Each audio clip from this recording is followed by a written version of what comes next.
coaches Carol Cagle and Goldie Terrell. Activities tip off at 2 p.m. tomorrow with the halftime game that the crowd can participate in. Tickets are only $10. There will be a performance by former cheer and pom girls. We have Cavius Record, Darian Rogers, Andre Amos, and Diju Ba are our game captains. Cavius and Darian are sitting out tonight, guys. Even though they're not playing, they're still our game captains, but they're sitting out tonight. Darian, can you speak to that just for a moment? Well, as Coach Jean stated that both players got injured. I believe Cavius with an upper body, and as you can see, Darian Rogers with a foot injury. Both of those players will not be playing tonight, but we will have some leaders that'll step up. Now, Coach Jean did say there is a possibility to see Cavius, just a possibility if push come to shove that we may see some of them, but our game captains are now heading out on the field to do our coin toss. And just for a moment, I want to talk a little bit about our last Lausanne game, just for a moment if you can. Our defensive was our downfall there. After speaking with Coach Jean, we all came on with the agreement of our defensive being our downfall there. So I want to say for just a moment, talking to Coach Thacker, our defensive line, he most definitely said that we should be hearing a lot better then.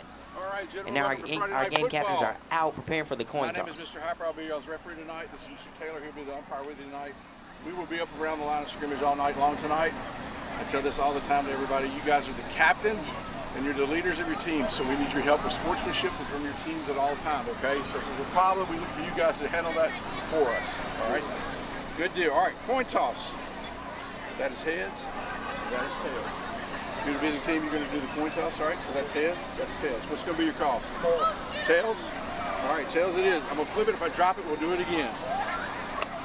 And it is tails. You've won the toss. You're going to defer it? All right, hang on 1 second. You're ahead of me. Hang on. Servers won the toss and we'll defer. You guys are going to want the ball. Which way you want to kick it that way, right? You want to kick toward the board? All right, gentlemen, if you'll come right over there and face me this way, you guys come right over here and face the scoreboard.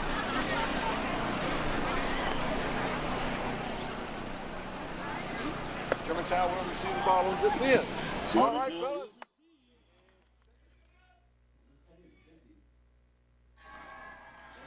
All right, now we've just got back from the coin toss. Central deferred. They won the coin toss. They deferred the ball, which gives Germantown the starting ball, and we'll be starting on offense tonight. Once again, it's homecoming. Wherever the emotions are in the air, the excitement are feel. Like I said, with the change in lineup, the starting lineups, you know, I'm excited to see what these new players. We have a freshman in the game. I'm excited to see what these new players bring to the table. So just for a moment, like I said, I want to speak to a little bit of volumes from our Lausanne game. That was our most recent game. We haven't been on the disc in 2 weeks, so there's a lot to catch up on. But the most recent is our Lausanne game.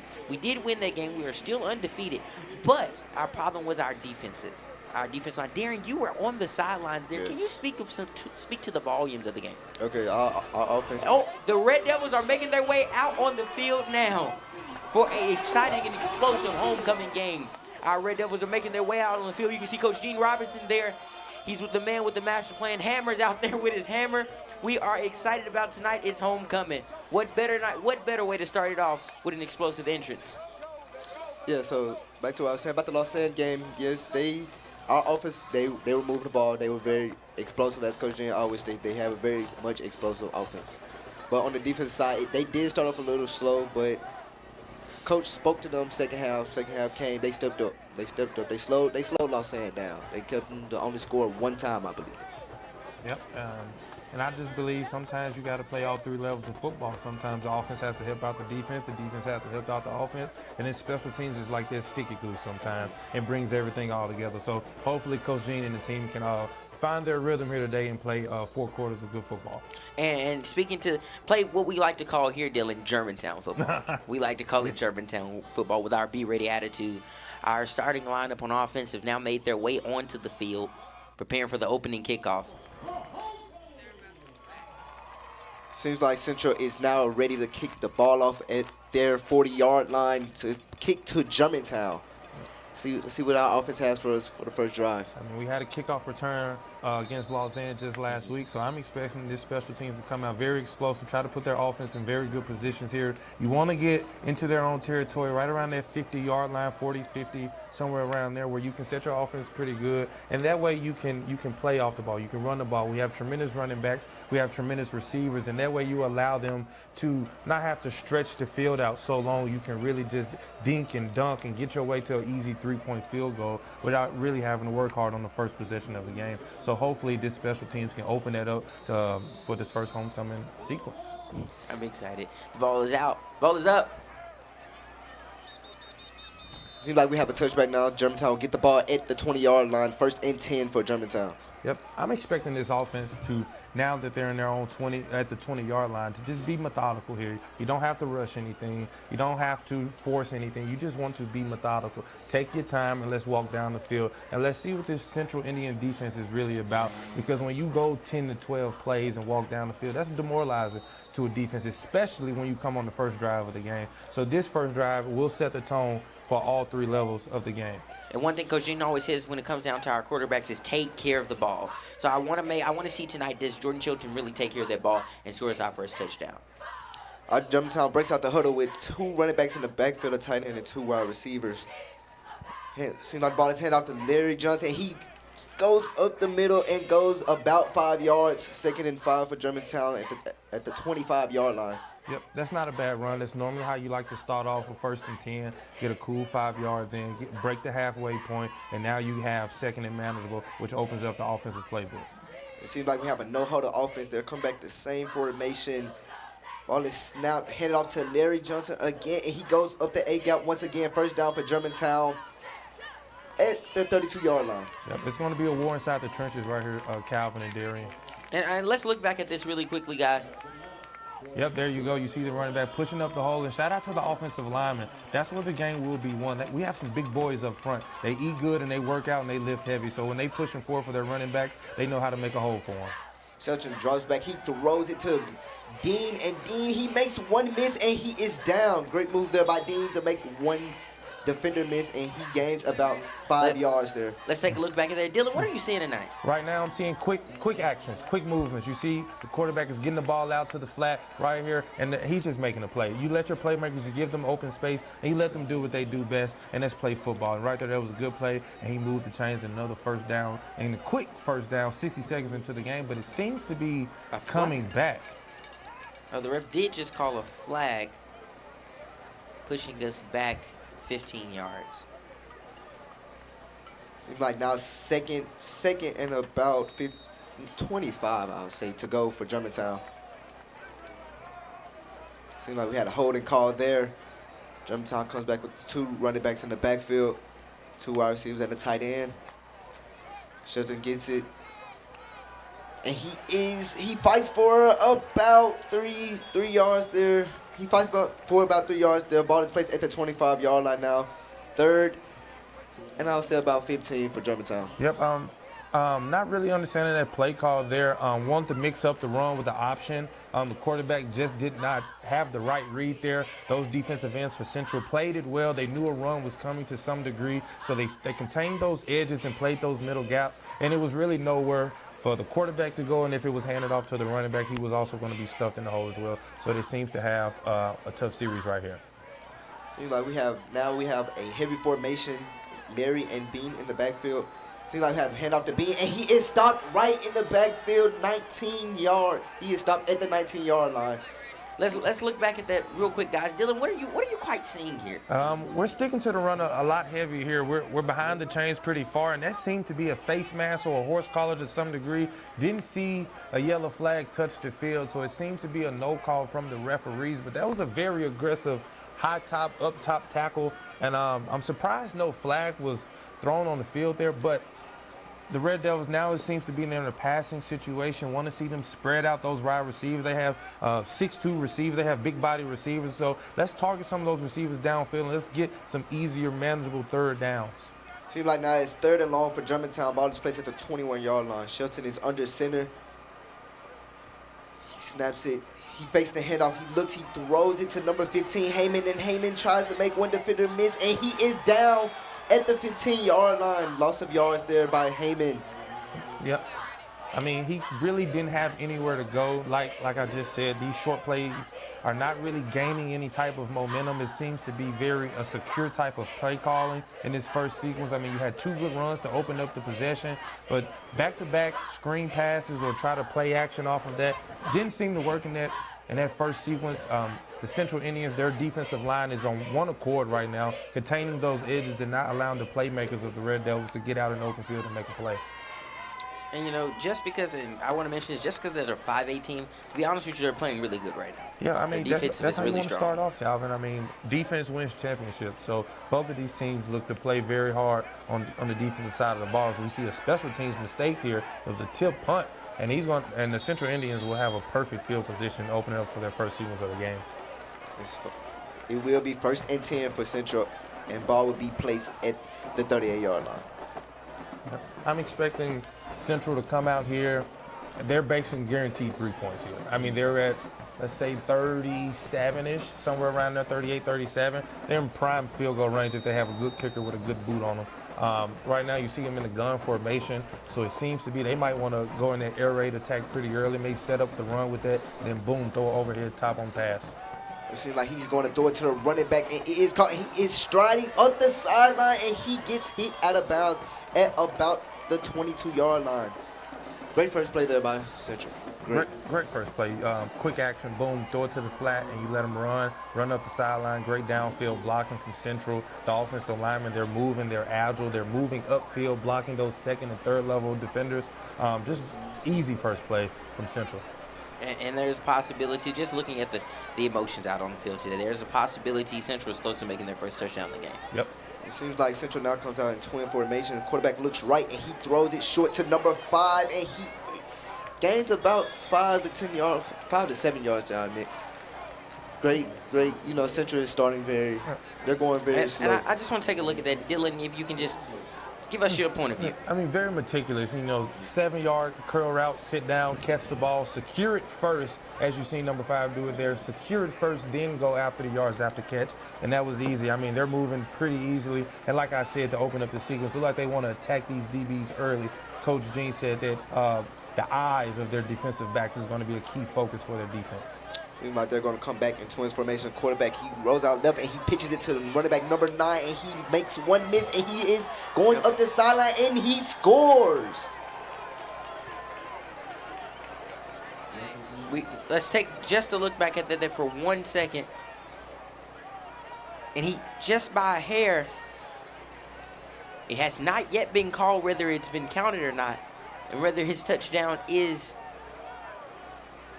Seems like the ball, he is short of the end zone. So it would be 1st and goal for Central. Ball is placed at the 1-yard line. I mean, yeah, they're playing a great, excellent offense right now. Like I said earlier, guys, they are in prime position to put any type of points on the board. And they're playing east to west right now. They're getting out in open space. Everything, once you go left and right, everything is up from their own. You don't really have to fight for any extra yards. And that's what we're seeing, just playing east and west football and allowing their speed guys to make speed plays. Seems like now Central comes back out with the 2 running back formation. He pitches out left, and number 9 gets it, and he scores. And he scores. Touchdown, Central Indians. Yep, not a good look for the Germantown Red Devils opening up position. Just bad defensive lining up right there. You see they've been at the Warriors. I'm sorry, I've been saying the innings. I apologize, ladies and gentlemen. But they've been playing. They stretching out that defense. They're making these defensive linemen just run and go chase them down. And defensive linemen, they're not known for their track speed. It seems like now Central is coming in field goal, ready to kick. And it's up, and he dinks it, and he misses. And it's no good. I'm going to be honest with you. Starting off tonight, it's really, it's sad to see. The Red Devils starting in homecoming. Let's look back at that again for their kickoff and the field goal, and it's not good. Just seeing that the Central Warriors coming out, they already have 6 points on the board. It's 7 minutes and 18 seconds into the first quarter. So I want to see can the Red Devils and will the Red Devils recover from this. It's homecoming. This is not the time to fumble the ball. No, it's not. But one thing that you got luck on your side on your home field is that he shanked the first field goal of the game. I mean, you normally don't see that. I mean, you got an easy touchdown. Normally you get an easy point after. But he just booted it. He topped it off his foot. I mean, maybe he's wearing the wrong cleats. Maybe he got his big brother cleats on or something like that. I mean, he just completely shanked it off the goal line. So, I mean, great sign from Germantown. You didn't give up 7 points. So we look to see, can they capitalize here on their second possession? The ball is kicked and picked up by Bean. Bean, he looks and he finds an opening and he goes to the outside, makes one miss, and he's still moving and he's still pushing. Ball is placed. He seems like he goes down between the 36 and the 37-yard line. Let's look back at that for just a moment.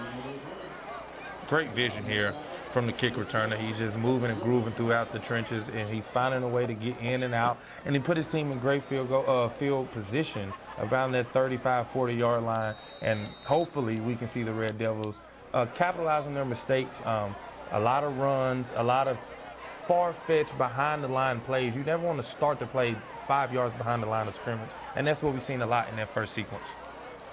Sometimes, just to take advantage of the Red Devils taking advantage of their own mistakes. Shelter, he pitches it left to Bean. Bean, he gets it, and he is stopped right at the 36-yard line. I mean, he's finding a way to get in. Another play behind the line of scrimmage, and now you have to fight for the equal amount of yards that you've already lost. So there's no positive plays here. We're not pushing the ball downfield or forward.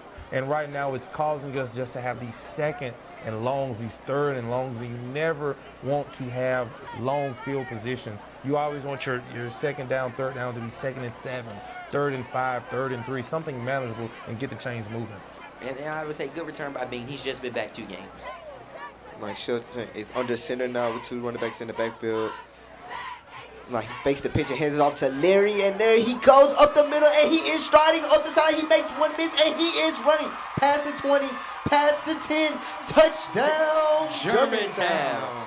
Germantown Red Devils have officially redeemed themselves. They have redeemed themselves, making their first touchdown of this great homecoming game. The score is 6-6 with 6 minutes and 8 seconds left on the clock. Let's look back at this UC. Great play call from Coach Gene. You see Larry Johnson, he gets it off the fake handoff, inside pitch, and boom, he just used that track speed. And that's a Usain Bolt speed right there, ladies and gentlemen. Once he seen the hole, he put the burners on, and next thing you know, he was in the end zone. And of course, Hammer's out there with his favorite, Coach Gene's 2-point conversion. That was a 64-yard touchdown there. I want to mention that he captured 64 yards. Seems like we're going to throw it up, and it is incomplete. It's incomplete. Incomplete there. Seems to be a flag. Not really sure on what it was, but it seems to be negated at the moment. But not really sure of why you want to go for 2. I mean, that's an easy way to tag on 7 there, take the extra point and knock it down. You would have had to lead up 1, and then now you could have played the game of numbers, could have took a field goal. Now you have a 4-point lead. Football is all about inches, ladies and gentlemen. If you don't know, never watched the sport of football. Football is all about inches. I mean, 1 inch can go from 4th and inches or 1st and 10. And it's all about that. So, I mean, to give up a free point there, I understand Coach Gene. He likes to go, and to see him just give up a free point early off after a mistake and an easy score from Central. I mean, not really what I wanted to see, but it's all okay. 6 minutes into the first quarter, we have a tie game. Yep, and back into our defense, Calvin. What are we expecting from them this drive? I'm expecting our defense to redeem themselves.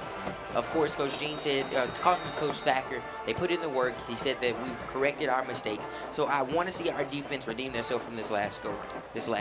Seems like Hammer, he boots it, and it drops right in between the 10 and the 15-yard line. Number 5, he finds the middle, and he is down at the 13-yard line.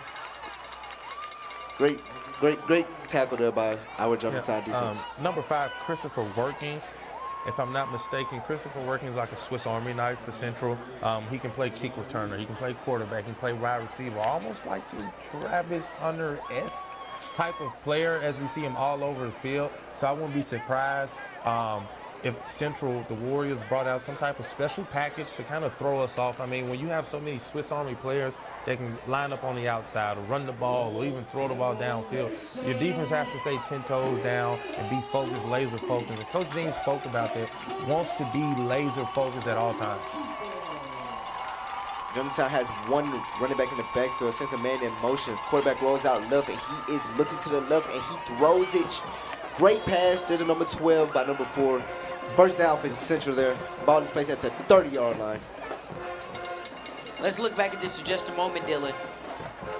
I mean, easy play, fake handoff, roll out. You find your nearest receiver right there, and great catch by the receiver there near the outside boundary. He's near there, and nice way to put both feet down and secure the ball. And the quarterback lofted right over the defender's head. Just a perfect play right there from Central. Like they're going twin formations again with a running back. He hands it off to the running back up the A gap, and he is down. Great 2-yard gain there by Central. Yep, Central right now they're working. Now they're getting down the field. They're staying busy. What you want to do, you want to mix it up. You see that on the first play, they had the fake rollout. Now, boom, you come with a run straight down the middle. Next thing, now you don't know. The defense now is playing guessing. Everything is reactionary for them. And right now they're on the toes, and this is a manageable second down. You're 2nd and 8, 2nd and 7, and now you're able to work within your playbook. And Germantown may not know what's coming next. Like they're coming back with a twins formation, but not stacked. They fake it. The quarterback rolls out right, and he throws it toward the sideline, and it is dropped by number 5. Yep, like I just said, he's their Swiss Army knife, and he came up short right there. As you can see on this replay right here, perfect rollout from the quarterback, perfect, good spiral. It was just a little too far-fetched. He tried to slide and be kind of fancy with the catch, but he could not corral it. I mean, the defense was subpar there, but I mean, you'll take a good luck sign, and now it's on the 3rd down. So yeah, now it will be third and I would say 7 to go for Central here. Ball is placed at the 33-yard line. Seems like they're going to come back out with a 2 running back formation with 2 wide receivers on the left side and 1 on the right side. Quarterback, he fakes the handoff once again. Seems like we have It seems right now for there to be a possible flag. No, it seems like there was a flag on the play here. The flag was called on the Central Warriors for false start. There was a false start, their first false start of the game actually. False start on the Central Warriors here, which is going to push them about 5 to 10 yards back. I mean, and that's perfect. Right after an incomplete pass, you push him down. If I'm not mistaken, it was 2nd down. So now it makes it 2nd and long, and that's a perfect situation for Germantown defense to wreak havoc. Seems like they're going to fake it once again, and he throws it great to number 12. And he makes one miss, and he is down right at about the 38-yard line. Yep, I misspoke there. It was 3rd down, so there was a big 3rd down play for the Red Devils, and they came up almost short there. They allowed the Warriors to get out into some space. The quarterback right now is making the perfect reads, and their playmakers are just finding little niches within these gaps to get these little extra yards, but they are just a hair short. I want to say it looks like about 1.5 yards, 2 yards short of the first down chain, and it seems to be that they will be punting the ball off, but Coach James, he specialized today that we should expect trick plays. You never know that, what Central may have up their sleeve, and as we see, someone may be calling the timeout as the referee is waving off. It's going to be an official timeout. Now, maybe want to talk things over. Like I just said, Coach Jean is expecting a trick play, and that's exactly what you want to see from your head coach. He felt something in his gut and called the timeout immediately to get his team ready. Hey, guys, this is what they like to do in this situation. This is what they like to do in that situation. Or whoever's lined up in a particular formation can give off any type of trick play. So great timeout from head coach Jean and getting his team prepared. Robinson's good at what he does. Yeah, and as you he's can really hear, good. the horns are out. The battle of the bands are taking place as well. As you know, the Central Warriors got kicked out of Mumford on last Friday, and they all bought tickets and came back in with kazoos. So I'm excited to see them out tonight as well. Our own band director studied under the Central band director, so I'm pretty sure some feelings out there, not only on the court, not only on the field as well. Oh yeah, the band is the biggest thing out, and it seems to be Central is going for it on 4th and 2, and there seems to be another stoppage of play. It seems right now we have took a hold. That is now going to be a timeout on Germantown's behalf. That last one was going to be Central. Coach Gene has officially called his first time out of the game. But like I said, just to get back on the band topic, we love a battle of the bands. We love a battle on the field as well. So it's a lot of tight things going on, a lot of battles going out tonight. I'm excited to see the Central band. Like I said, our band director, Mr. Thompson, studied under the Central band director. So it's a protege. Same like Whitehaven and us when we battle Whitehaven. Coach Gene went to Whitehaven. Coach Gene studied at Whitehaven as well. So it's most definitely a battle tonight. One thing about Memphis is always good music around. It's always good music. We have a lot of history when it comes to music, so I'm sure these bands will get to going and get to blowing once the game gets close. 4th and short here for Central. They're coming out of timeout, ready to get this first down here. Ball is snapped, handed off to. Oh, actually, they're stopped right behind the line of scrimmage. Great job there by Germantown defense. I mean, beautiful, beautiful aggression. They came out as soon as the ball was hiked, ran through the center line, that front line of Central, and just look at that, stuffing the gap. There's nowhere to go. The quarterback and the running back were just not on the same page, and that allowed the defensive line for Germantown to just beat up on the quarterback, sling him down to the ground, and get the ball back in beautiful field position. And I'm glad to see this, Dylan. Germantown defense playing Germantown football. Yep. They're redeeming themselves. They're playing true Germantown aggressive football. Yep. You give up a score in the first possession. Now you set up your offense with beautiful, beautiful field position. Like first and 10 for Germantown here. Shelton is under center. Seems like he hands it off to Germantown, and Germantown fumbles it, and it is recovered by Central. Great. Let's look back at that for just a moment. This is once again another time of Central taking advantage of our mistakes. Oh man, that was something to see right there. I mean, you set yourself up. Beautiful execution to walk down the field and potentially put up at least 3 points, and then you walk away with 0 all in a matter of 30 seconds. I mean, that is just completely unacceptable, and I can just imagine the words that the offensive coordinator and head coach Gene are saying right now after just blowing it up within 30, 40 seconds. So just completely unacceptable from the Red Devils opening up after getting 4 downs. Seems like now it will be 1st and 10, and ball will be on the 40-yard line. Quarterback, he fakes the handoff, and he is looking. He rolls out right, and throws it towards the sideline, and seems like it was an incomplete pass there. 2nd and 10 for Central now. Yep, they have to find a way to contain this quarterback, keep him within the pocket and not allowing him to roll out. It seems to be that that's the game plan for Central. Get out of the pocket, then let's make plays. Let's get into this scramble drill. Let's get into some long field passes, anything of that type of nature. But right now, Germantown has to find a way to contain the quarterback, because you let the quarterback run loose, then everybody else gets running buck wild. And there's nothing you want to see on the defensive side of the ball for Germantown. And one thing, Central quarterback Brooks Wright has a great arm, I would say. You see right now. He throws a screen, and Hammer stops it. Great play there by Hammer. He read the quarterback. He found the screen, read the play, took control. Yep. And just look back at this for just a moment here. We see Central quarterback immediately. He throws it. Hammer takes him down with ease. Hammer takes down number 9 with ease. And not to discredit Hammer, he made a great play on the receiver, but talk about the free runner running at the quarterback. Didn't get a chance to catch who it was, but he went totally unblocked, and he created the havoc on the play there. He was the one that made the quarterback flustered, allowed him to throw a pass that was a little too bit above the receiver's head, and boom, that allowed Hammer to lay the hammer. I mean, it's easier said than done. Most definitely.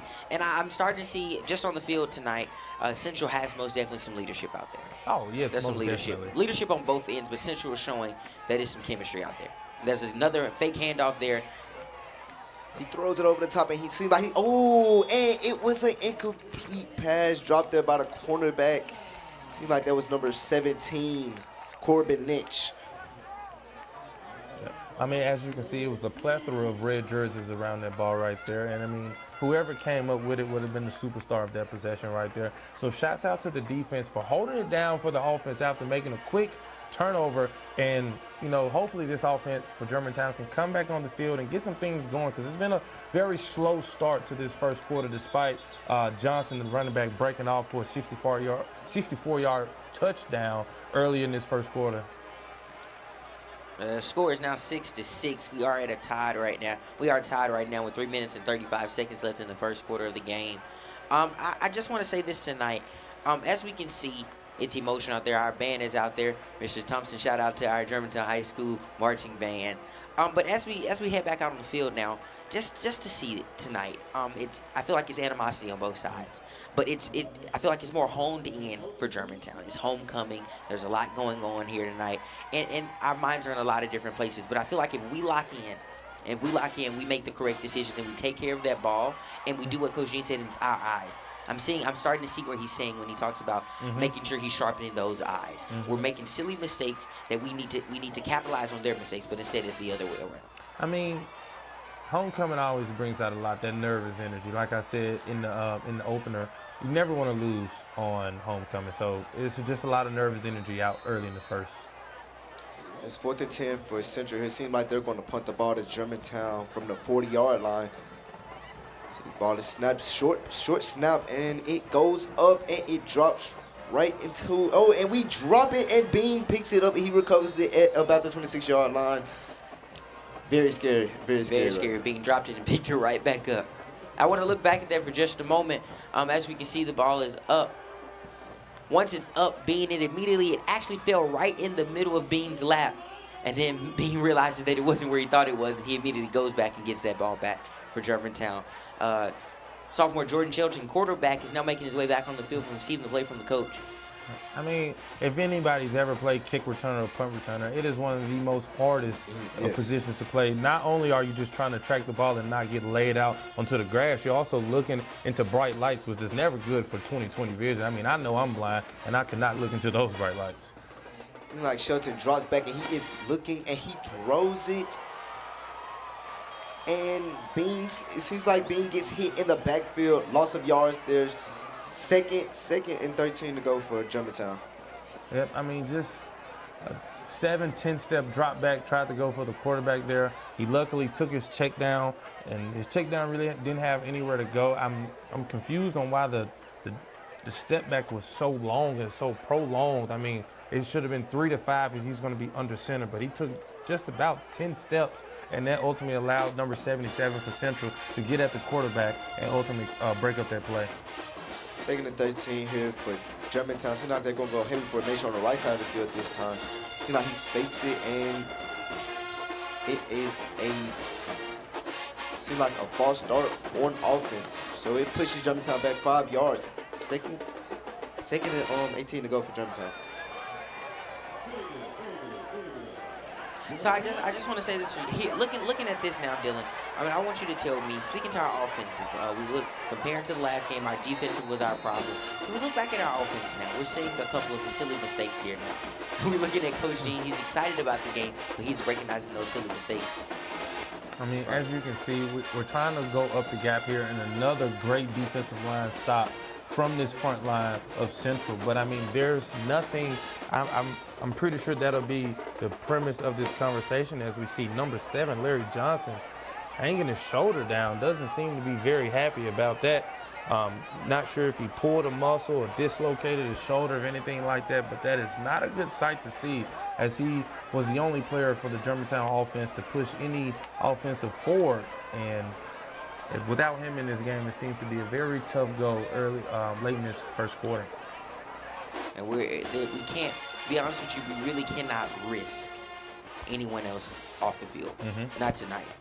Right, 3rd and long for Germantown. They're going with 2 backs in the backfield. Hey, look, they give it to Taylor. Taylor, he makes 1 miss, and he is great fight there, but it's not enough. Only about a 5-yard gain there. Yep, just not enough there. That The D-line for both teams are playing exceptionally well, and as you can see, number 77 blows up the screen pass, and then you see number 1 supporting number 77 right there and wrapping them down, bringing them down. Great ankle tackle there. I think that's an underrated tackle for a lot of players for the defensive line. If they can't catch them, they just bring them down by the feet and wrap them down to finish up the play. Right now, fourth and long for Germantown. Seems like they're going to have to punt the ball. GHS will punt the ball from their own 22-yard line.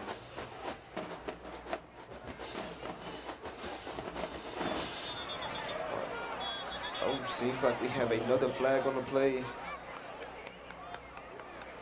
And I want to talk about, Germantown has always been a second chance team. I like to call them a second chance team. Coach Jean always mentions that once we come out after halftime, that it's a different Germantown on the field.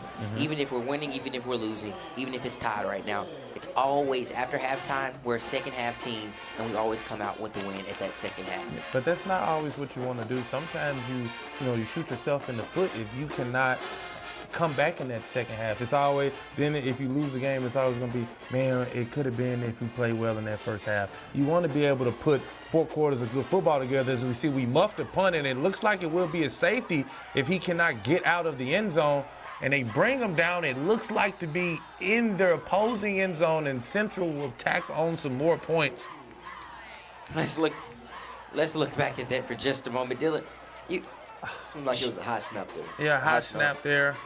And honestly, Shelton tried to make a play, tried to make a way out of no way, and ultimately, I mean, the Warriors are they're on it right now. They're playing phenomenal defense. I mean, not allowing anything to get executed on the offensive end. And now special teams is taking a hit, and it's getting very dark very early for the Red Devils of Germantown with 37 seconds left as Central now takes the lead, a 2-point lead, 8-7. And that's where that field goal comes in to hurt, where we didn't take the field goal and attempted for 2.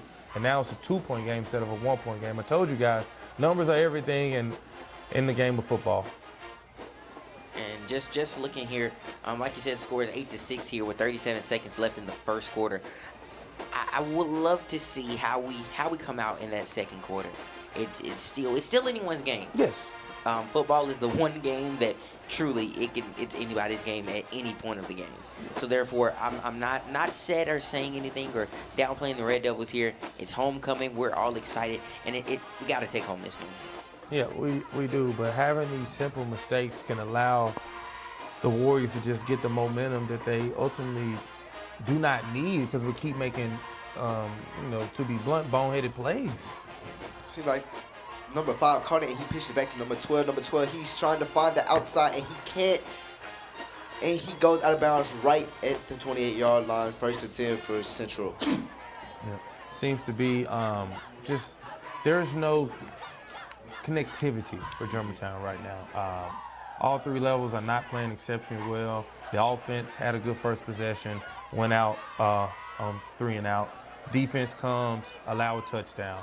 Then boom, the offense comes back out, fumbles the ball after a stop from the defense, then boom, and then you get a safety. That's way more mistakes than you anticipated having the entire game, let alone in the first quarter. 1st and 10, ball is placed at the 28-yard line. Seems like they're going heavy formation, twins formation on both sides of the field. Fake handout pitch to number 5, and number 5, he is striding up the middle, and great hit there by number 33 and number 21, Carter Booth. Seems like we have Carter Booth back in the start. He's back in the game. Carter Booth made his way back on the field. He's our mind control, as you can see here. I mean, number 5 doesn't look like he has lightning bolt speed, but one thing he does do is chomp down on that grass, and he gets to work. And he earned those yards. He earned those yards as we have the end of the first quarter coming up. And one thing about that Carter Booth, as we've said in previous games, Dylan, he's a mind control. It's all about he looks at him, they drop the ball. He looks at him, he takes him down with ease. It's one thing. So I'm glad to see Carter Booth. We didn't see him earlier in the first quarter, but to see him in that last 5 seconds of the first quarter gives me a little hope. Yeah, glad to see him back on there. I mean, the only bad thing about that is that they got the first down. But we're glad to see Carter on the field. Glad to see him getting his feet wet into the game now, because it seems to me that it's starting to get out of hand, just momentumly, with the momentum. The score is not out of control, but when you see that Central is just I don't want to say dominating, but they're starting to assert themselves on the field. You can see they're a more physical team. They have more energy. I don't see any liveliness within Germantown right now. And like you said, I wouldn't say dominating, but I would most definitely say they're showing dominance. Uh-huh. They're most definitely showing dominance. So even though I wouldn't say, like you said, we're not going to say dominating, but dominance is being shown on tonight. Germantown, I would definitely say they're starting to get neck and neck. They're starting to meet their match here. They're an aggressive team. So if Germantown can get back to playing Germantown football, being aggressive, being assertive, and showing true leadership on the field, I believe that we can put the Central Warriors back in their place. Yeah, I mean, and one thing, if you think you're a championship caliber team, if you think certain teams can't compete with you, treat them like they can't compete with you. Dominate from the get-go. Why are you turning the ball over? Why are you having special team muffs in the first quarter? That is completely unacceptable if you think of yourself as a championship caliber team. And now first and 10. First and 10 for Central, gun formation with a running back in the backfield. Ball is placed at the 42-yard line. And just like you said earlier, it's most definitely something I don't know if it's the Red Devils thinking that maybe because this was a low-playing team that they could come in and not truly have their eye on the prize, but Central's giving us a run for our money right now. Darian? Yeah, as you said, they are giving us a run for our money. But it seems like number 4, he trips in the backfield and he falls down by himself. Turf monster. That's what I call it. Turf monster. Turf monster. So it's not a cleat problem, it's a field problem? Field problem. So let's take another look at that one. Let's look back at just how this happened. You see, and with ease, as you can see. It's that loophole in the turf that just took him down. You know, if Shaq and the Fool can get access to that clip, I think that's prime for the week right there. Yes. Most definitely. And we see our Germantown cheerleaders. They're excited. They're pumped for tonight's game. But as we head back onto the field to see the action going, Nice. hopefully there's no more turf monster out there, and we're able to get the game started. Turf monster for Central is a positive for Germantown. That's true. Our quarterback rolls out right. He looks toward the sideline, and it is caught by number 8. Great pass there by the quarterback. Great pass. He put it right there in his chest. And then he put some temperature on that one. It was hot coming out of that arm. He's a gunslinger for sure. And I want to say that ball came out about you preheated to about 400 degrees Fahrenheit. That ball came out pretty hot. As you can see, the DB couldn't make a play on it because the ball just has so much velocity on it right there. But great catch, great sideline catch by the receiver. Should be second and short. I just want to point it out. Do y'all see the Central Band? The Central Band is, I would say, they're doing wonders. They're taking up half of the student section. There are the student section. I mean, it looks like a mini TSU, JSU over there. They got the flags, they got the big drums, the tubas, the trombones. They got the whole setup over there. So they ready to play loud and full effect for their Central Warriors. Seems like they bring the running back up, bring them aside. Seems like we have something on the field. Seems like we have a false start on Central, which pushes them back 5 yards, and it would be third and 16 to go for Central. I mean, Germantown, just keep taking these blessings one by one. I mean, if they want to keep being immature and not playing the right brand of football, then you need to execute on that. So if this is going to be third down and long, let's send some pressure. Let's see what this quarterback can handle when he sees 4 300-pound linemen coming up, because we have some big boys. I mean, we have Wisconsin commit. Diju, and he's a player. He's gained 40 pounds. He's gained speed. His footwork is getting better over the years, as Coach Jean mentioned. Let's send some pressure, and let's see how well this quarterback can play under pressure. Our quarterback drops back, and we do send pressure here, and we just missed him by a little, and he throws it to the sideline, and it is overthrown too high. Great. As you stated, we need to send pressure. And what happened? You send pressure. He got flustered out of the pocket. One thing I would like to see, and now we get into the X's and O's of the game of football, maybe bringing a safety to quarterback spot, because he could have taken off. He could have taken off to the touchdown if he wanted to. He decided to be very passive there. Not really sure why I didn't get to see what he saw there, but he overthrew the pass because he was out of the pocket. His feet wasn't set. He wasn't comfortable. Now it's fourth down. Germantown gets the ball, and then let's see if they can put some points on the board. Like now, Central will punt the ball at their 37-yard line. I'm not a fortune teller, guys, but I watch enough football to kind of see what's going on. Picked up by Bean. Bean, he's running, and he goes down right at the 31-yard line. First and 10 for Germantown.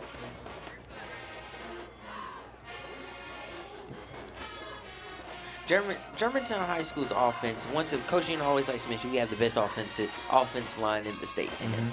So I'm excited to see them coming out with their heads in the game. Jordan Shelton's still our quarterback right now, our starting quarterback, sophomore Jordan Shelton. I'm excited to see his leadership he takes on the field. Jordan Shelton never ceases to amaze us on this show, never ceases to amaze us. So I'm excited to see, will he be able to take advantage of these silly mistakes that the Houston Warriors are making.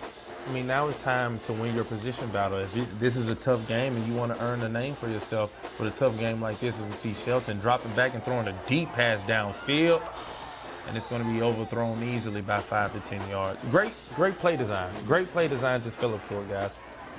Just fell through the frame. That was actually, I would say, a perfect play. We've seen that play, that exact play work miracles in multiple games in the past. So I won't say the great play here, just it fell through the frame. Yeah. Things happen. Darren, is that one of your favorite plays? Yeah, one of my favorite. Every time they throw it deep, my favorite. Okay. Yeah, I mean, Coach Gene just wants to get this passing game going right now. Everything seems to be quick, short screens or out behind the line of scrimmage, allowing these running backs to play 5 to 6 yards behind the line of scrimmage. I'm glad to see the first deep shot coming early in this second quarter. It looks to see that they want to attack and really put the pressure on these DBs of Central. I just say he wants to put it back in the box. Come on. It seems like we have Larry Johnson back in the game and Bean in the backfield. Oh, ball is snapped. What happened here? But Shelton did pick it up, and he did fight for about 8 yards there. That's a focus issue right there. I want to look back at that shows that wasn't locked. We weren't locked in there. As you can see, the ball is snapped. Jordan's not even looking right here. And the moment that ball is snapped, it hits him dead in his helmet. And then he snaps back into it and fights for some yards there. So that's a focus issue, I would say. Yes. That's easily corrected. But at least we got some yards out of it. Oh, yes. And like I said, you just keep checking the blessings off one by one. But the center that was all on the center. The quarterback was not ready. No one was prepared. No one was set. But ultimately, Jordan Shelton, y'all said he makes a way out of no way. And that play, he did just that. And that's a flag right there. There's a flag there pushing Germantown. It's going to be a flag pushing Germantown back, I would say about 10 yards. And it seems to me the Central D-line triggered that motion. Yes, most definitely it could have been. Not really sure what the purpose was there. It seems to be the center is very trigger happy right now, but luckily Johnson takes it up the gap, gets shifty within the inside, and gets a few yards to make it 4th down, but will probably end up in a punt. Johnson being back on the field with just a slight shoulder injury earlier in the game, so glad to see him back on the field and healthy. I mean, you can see him right here. He's taking the bruising very hard. They're attacking that upper body, and I mean, you never want to see a player go down with injury. But I mean, if you're the opposing team, if you're going to play the game with an injury, we're going to go attack it. I mean, that's what they're doing. And of course, it's a physical game. Oh, seems like we have another flag on the play, and it may be on Germantown. Yes, it pushes Germantown back 5 yards.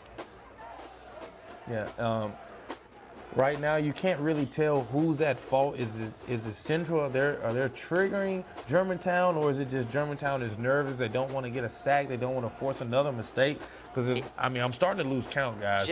Just to look at it, it seems that for Central to be kind of, I would say, slightly triggering. Central's defensive line slightly triggering Germantown's offensive line and giving them a little scare, a little shaky, which are causing these constant flags. I mean, when you have 5 D linemen and they've attacked the quarterback at every single play, it's bound to happen. It seems like the flag was called off. It was a miscommunication between the refs. Flag was called off, so now it would still be 4th and 2 to go for Germantown. I mean, great accountability from the refs though, Darian. I mean, a lot of refs make a lot of bad calls, and they stick to it. So glad to see the refs pick that one up on 4th down. Shelton is under center now. 2 running backs and a tight end on the right side of the field. Shelton hands it off to Johnson. Johnson finds the outside, and he makes 2 defenders miss, and he fights for their 1st down. Ball is at the 46-yard line, 1st and 10 for Germantown. Yeah, he's a baller. I mean, he's getting in and getting out. I mean, he ran with 4th there. As you see, he took it there, and he's sticking his feet. He slipped through like butter between 2 defenders there, and there was not a lot of margin for error, but he got through, pushed through, and now we get the change moving. I would say our offensive is now coming out. We're playing Germantown football. I think so, Calvin. I very do think so. I mean, now we're starting to see we have almost 8 personnel at the line. Shelton goes back under center. He's trying to get them to jump off sides. Like he fakes the pitch.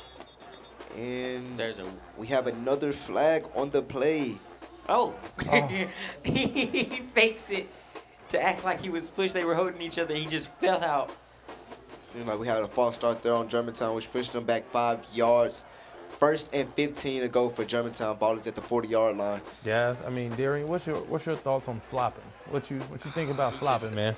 You know, flopping. I mean, if you know what you're doing, it can be good sometimes, but sometimes it's not worth it. Calvin, I know you to be a flopper sometimes. What's your outlook on flopping?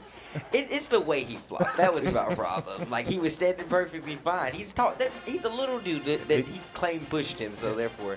You know, we're going to hand it off back to Johnson. Johnson makes one miss, and he fights for an extra about 2 yards there, which has pushed them up at about the 43-yard line. I mean, as you see here, just a simple play here, a simple design. You have a 2-back system, split, give it off to Johnson, who's been carrying the majority of this running back load today. Couldn't really get anything looking good. Got a few yards. Now it's 2nd and a little bit too long for my liking, but, you know, 2nd and 7, 2nd and 8 is not too far out. You can still make it 3rd and manageable or move the chains here with a good play and get a first down.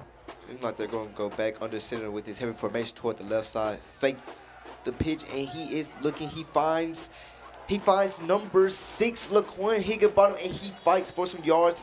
That should be first down. Yes, 1st and 10 for Germantown. Ball is placed at our 45-yard line.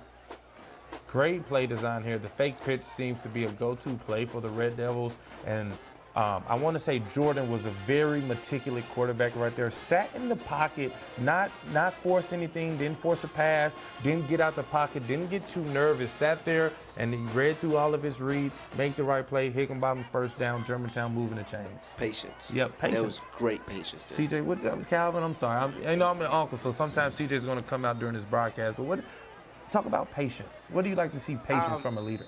I like to see patience from being a leader. I like to see patience from a leader because it shows true leadership. It's not about a title. It's not about the position you play, but it's about truly making sure that your accountability throughout your entire team. So to see Jordan Shelton being a young leader and his patience out here, and as we can see now, he draws back and he throws it, and it's recovered by Central. And it was incomplete. Shelton almost threw an interception trying to throw the ball away there. Let's look back at that because it just slightly looked like he threw it straight in the arms of Central. As we can see, he right there, just a hair, it bounces right into the arms of Central, but the refs call it an incomplete pass, which is perfect. Like you said, Red Devils taking advantage of their blessings that they keep receiving. It's like it's just dropping in their lap constantly. I mean, and we literally just gave Jordan Shelton some praise about patience, and right there we seen number 77, who's been, very active on that D-line. We praise him for patience. Boom, he sees 77 and almost turns the ball over. Seems like, and 77, he's moving around a lot. It seems like we're going to hand it off to Johnson. Johnson goes up the A-gap, and he fights for about 4 yards there. One thing about Johnson, no matter what, the moment he gets that ball, he's going up the gap. Yep. He's going by any means necessary. Let's look back at this. By any means necessary, the moment Johnson gets that ball, he's going down the center, and he's doing his best to recover as many yards as possible. Yeah, I mean, he's a true power back. I mean, we don't see a lot of those anymore. Once you get to the high level, everyone wants to be shifty, get in and out, like LaShawn McCoy and running backs of that nature. But where are the true Derrick Henrys nowadays? Who's really going to do 30, 40 carries, really get inside with the big boys and run it down? And Johnson is looking like that type of back tonight. All right, ball is hand off to Taylor's counter play, and he makes one miss, and he makes another miss, and he keeps fighting, and he goes down.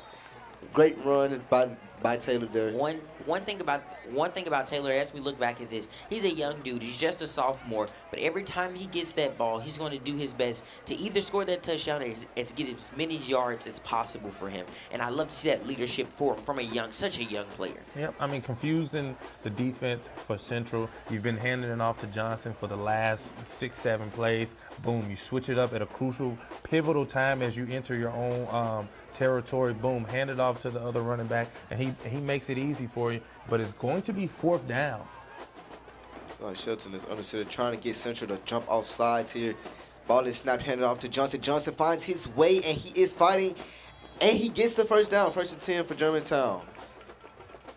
Once again, here it goes for that Johnson going up that A gap, that B gap. No matter what gap he sees, I want to look back at this. No matter what gap Johnson sees, he's going to do his best to get in between that. No matter the injury, no matter the what, he's getting in that gap. He's getting into that physical circle there. Yep, and that's going to be a first down for Germantown, and that's going to be Larry Johnson eclipsing 103 rushing yards for today. I mean, that's a true workhorse. 10 rushes, 103. He's averaging about 10 a carry. So I mean, that's perfect averages of what you want to see from your number one running back. Seems like they're going to go back on formation. Shelton, he drops back, and he is looking. Seems like he's going to run. He's going to run. He's going to try to find it outside. He's holding the ball, and he goes down at the 30-yard line. 5-yard rush there by Shelton. And let's look back at this. You don't see a lot of a true leadership, and this goes back to that leadership skills we said he has. That's a servant leader right there. He doesn't have to throw it. He's going to do his best to get in there. A lot of quarterbacks want to be pretty about it. They don't want to get into the physical point of everything. But to see how Jordan gets to the ball, he gets to it, he takes care of the ball as best as possible. If he doesn't see a way to throw it, he's going to get in the fight with it. Yeah, I mean, and sometimes, and Calvin, I appreciate that comment, but sometimes you can't try to be shifty as a quarterback. He had one hand on the ball. He had one hand. So as great as his patience was and was able to attack the defense, just bring it in. And there's nothing wrong with tucking it like a newborn baby. Taking care of the ball. Taking care of it. Like Shelton drops back again. He's looking. He rolls out left, and he's going to run once again, and he's going to run for about 3 yards there, which will be 3rd and 2 for Germantown. And that's once again like you just said. And just looking at this, that's once again like you just said, he has that one hand on the ball. You're going to see once he takes off here, that one hand, he's back to just one-handing that ball. He has to bring it in, hone it in. Yep. Coach Gene teaches about taking care of that ball as a quarterback, and I'm seeing that may be that little mistake. Yeah, just rock it by baby. Rock it to sleep. You know, you don't want to give it away. You've been giving it away all first quarter. I mean, as we're nearing down the end of this first half with just about 2.5 to go. I mean, Shelton has played a pretty good second quarter. He's moved the chains for this Germantown offense, but let's put points on the board. We're down 2 here. He's looking, and he throws it down the middle, and it's caught. Great pass there by Shelton. There's a flag. And great catch there by number 81, Bryson Freeman. Let's look back at that as we see a flag was called. And you just see Shelton sitting here in the pocket, reading the field, opening up that arm. The windup was a tad bit too slow, but he was able to put some heat on the ball, put it right in the chest of his receiver, and should be a first down. Seemed like we had a pass interference on Central, and we declined it. Okay. So which pushes us back up to about the 20-yard line. 1st and 10 for Germantown. And this is exactly what. And just like I said, I want to say this: we're heading into that red zone. This is that time where it really matters. I would say Larry being one of our hardest strong, getting us here. Larry and Jordan himself getting us here. So I would love to see what we do in the red zone. It's money time. The red zone is number dollar signs. It's green. The grass is green for a reason. Let's get this money. Put it in for 7. Let's cash it to the bank, and let's keep on rolling in this change. That's all you want to do right here, because now you're in perfect prime position. Let's capitalize, get back on the field, and close the second quarter strong. And we have Johnson and Taylor in the background. It is pitch to Johnson. Johnson cuts up the middle, and he goes down right at the 5 to 4 yard line. Great run there by Johnson up the A gap. And just looking back at this now, Johnson set it up perfectly, as you can see. The moment that ball is tossed to him, you can see he runs right up that A gap, right, and he was just slightly taken down at the 44-yard line. I apologize here. And I'm gonna be honest with you, I believe they give it to Johnson or Taylor. It's easy. It's easy here. I mean, it's at the 5-yard line, and one thing that you do when you breed something and you've been grinding it out, you feed your workhorse. That's what Johnson is. He's a workhorse. Feed him. Feed him all the hay bales, all the wheat, everything that you can. Keep feeding him the rock, because he's ultimately going to be one of the 2 players that get you a touchdown. As the ball is snapped back, seems like they're going to give it to Johnson again, and he made 2 defenders miss, and he keeps fighting. And he is down at the 1-yard line. 1st and goal for Germantown there. And exactly what I said, it came to fruition right there, as we should be seeing it again. Johnson getting in and out of these defenders. I mean, look at him. Goes in, boom, cuts right back up, fights through the gap. I mean, number 6 is just too small for Larry Johnson. I mean, he's just a big boy, and he knows how to get down inside of those trenches. And now, perfect. You know, the Eagles like to do something what we call during is a tush push. I would love to see a good old tush push here at this 1 yard line and tack on 6 more points. I would love to see if they're going to give it to Johnson or Taylor here, because either one of them, I believe, and Seems actually like Shelton goes right in up for the middle. It's going to be touchdown Germantown. Shelton scores his first touchdown of the game. You know, if I was a fortune teller or anything, I'm 2 for 2 tonight. Yes, you are. The tush push gets the job done. Shelton punches it in for another touchdown, and that's exactly what you want to see as we are entering the end of the first half. We now take the lead, and now we are in the driver's seat of what could be a very entertaining second half. With 12-10. Like Shelton, he gets it. He goes right up the middle, and it's a touchdown flag on the play. Is that an illegal formation? It just might be. I don't think that plays very illegal. I want to say this as well. The Warriors defense is most definitely making Germantown work for it tonight. I mean, yes, but I'm not really sure what the flag was on. As we see Shelton there is in complete confusion, but it's going to be for holding. That flag is going to be for holding. Germantown is setting back up here now. The score is now 12-8. Germantown in the lead with 51 seconds. With 51 seconds left in the first half of the game here. Coach Gene mentioned this, guys, in our interview earlier. He said the middle 8, the last 4 of the first half, the first 4 of the second half. And as of right now, we have the lead 12-8, and we only got that lead by controlling the first 4 of the first half.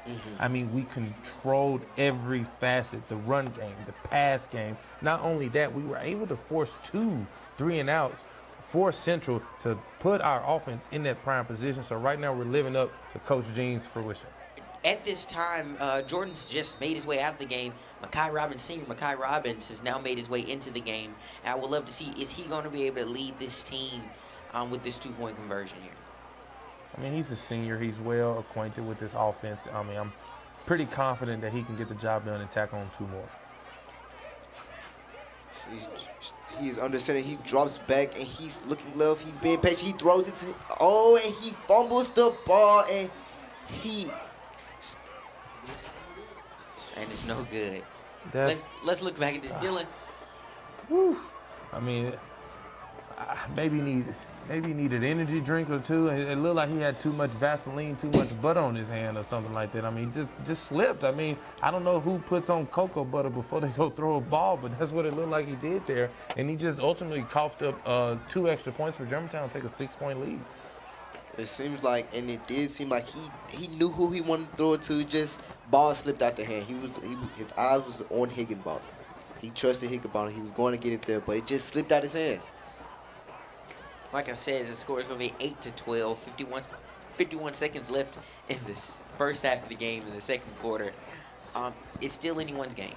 Oh, very much so. I mean, 51 seconds, 2 timeouts left on the board. If Central can find a way to get good field position off this kickoff return, they are in prime position to just, I mean, they can drain the clock out as well, just like Germantown did. Drain it out, you know, you can take 3, you can go force it and get 7. The ball is in your court, and not only that, you get the ball at half. So everything's in your favor here. Hammers punted it out to Central. Oh, great hit there by number 48, Collion Reed. Great hit there by him. Let's look back at that. You see Hammer takes the ball. He punts it out almost to I would say almost 5-yard. And just at 48, he comes in, he takes him down with ease. I mean, that's just great technique right there. Wrapped him up easily, didn't allow him to make any type of moves or anything like that. Wrapped him up, brought him down. And not only did he bring him down, he brought him down behind the 20-yard line. That's an excruciating great play. I don't know if excruciating was the right vocab word. I may be off. But it was a great play nevertheless. I mean, perfect field position for the defense of Germantown. And now all they have to do is get a couple of good stops, and they'll be on in the locker room. Seems like they're going to hand it out to the running back, and the running back fights for about 3 yards there, and it will be 2nd and 7 to go. 2nd and 7 to go for Central. See, boss. Now, great blocking there by the offensive line. He just bounced it outside. Yeah, I mean, it seems to be that Central wants to take the safe play here, take it to half, don't want to risk anything, and just, just play good, safe football. I mean, there's nothing wrong with that, taking it to half. You've played as great as the first half you could. You probably shocked some of the fans that's in the stands right now, having the lead at one point, just about 51 seconds left into the first half. So that's probably what they're going to do, just play it safe, keep the ball on the ground, and that'll be all for the first half. It seems like their running back fights for some million yards once again and gets pushed out of bounds. It seems like that reps. And let's see that once again, Calvin, actually. Ball is headed off to the running back, and he makes a way. He just keeps fighting for yards, even though it's the end of that first half.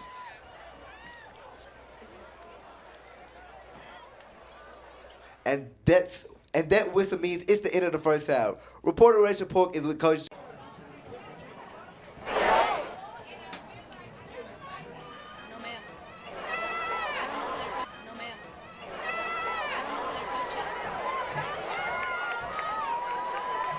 And just like I said, leaning back to Trey, we're missing him tonight, but I'm seeing that we're staying steady. Yes, and I believe that the offense is missing him just a little bit, not able to have his explosiveness on the field. You can tell that we're not connecting on these downfield plays, and even the short field plays, we can't really make anything happen. I mean, we seem to be a ground-to-pound team right now because Johnson is the answer.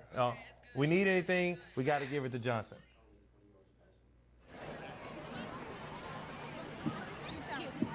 Hi, everyone. I'm here with Coach Jean. Coach, Central's held you to 12 points in the first half. What's working? What's not working? Well, we got out to a slow start. We got to pick it up. We got to pick up the intensity, laser-like focus. We need that right now. Obviously, we can't snap the ball over our punter's head backed up. That's something we got to get better at. I don't like the execution on that. So it's 3 phases of the game. We got to win 2. I thought the defense played really well after the first touchdown, but like I said, that's a slow start. So we'll pick it up. We're finna go clean that all up, man. But we just got to play better. How can you change the momentum in the second half? Just our guys be our guys, go out and execute what we've been practicing all week. Ain't no need to be nervous, lead a homecoming and all that. That doesn't matter to us. We just need to go execute. Thank you so much, Coach Jean. Back to y'all in the studio. Thank you, Rachel. Thank you, Coach Jean. We're going to head out to the field. Our GHS Alumni dance team is out there, and we want to see them bust a move out there. And after that, we'll be back with our homecoming court.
Homecoming Royal Court.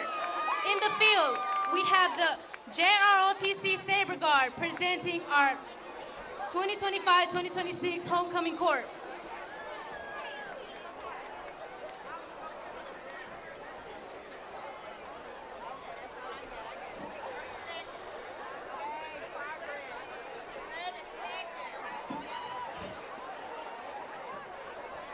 And now on the field, we have the JROTC Sabre Guard.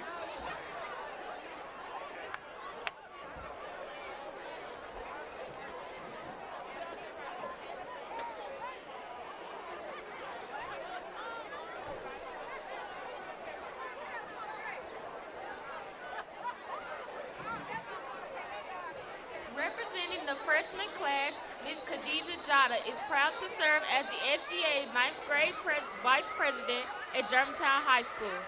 A dedicated honor roll student, Khadija is not only excels in the classroom but also shows her heart to others through community service, including her involvement in defeating the homeless. An athlete at heart, Khadija loves playing basketball and running track. Her passion for teamwork and leadership shines both on and off the court. Looking ahead, she aspires to become a pediatrician and plans to attend Vanderbilt University to pursue her dream of making a difference in children's lives. Khadija is being escorted this evening by Dr. Camille Collins, Germantown High School's SGA sponsor. Dr. Collins is proud to escort one of the brightest lights on the campus. Tonight, Khadija will be escorted by Maddie Aldridge, Germantown High School senior class president.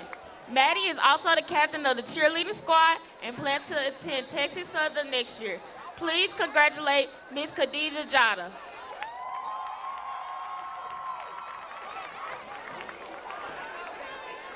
Representing the sophomore class is Ms. Brooklyn Moore. Brooklyn is excited to be a member of the 2025 Homecoming Court. She plans to pursue her dreams as a traveling nurse and attend Texas A&M University. Brooklyn enjoys shopping, working, and relaxing. She has been recognized on the honor roll and is proud of her accomplishments at GHS. Walking along her side will be her mother and father. Her mother is a business owner of Secure Med Express, and her dad is a business owner as well. Brooklyn shares, "Thank y'all for believing in me more than anybody else could."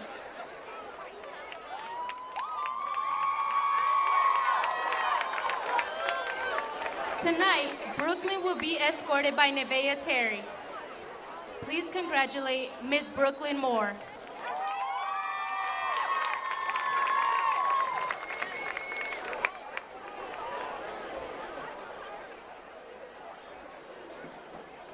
Representing the junior class is Ms. Kamora Cooper. Kamora is a proud junior here at Germantown High School. She is an active member of the HOSA Club where her passion for healthcare shines. After graduation, Kamora plans to attend Louisiana State University and pursue a degree in nursing, following her dream of making a difference in the lives of others. Beyond academics, Kamora enjoys playing volleyball, cooking, and listening to music. These hobbies keep her balanced and bring her joy outside the classroom. Kamora is the daughter of Tanya Cooper, who works for MLGW, and Dwayne Cooper, who drives for Auto One. She is proud to have her family's love and support as she represents Germantown High School on this year's 2025 Homecoming Royal Court. Tonight, Kamora is being escorted by her dear friend, Zamara Rayner. Kamora chose Zamara because she is someone she always counts on, a true loyal friend who she cherishes dearly. Zamara plans to attend Mississippi State University. Please join as we congratulate Ms. Kamora Cooper.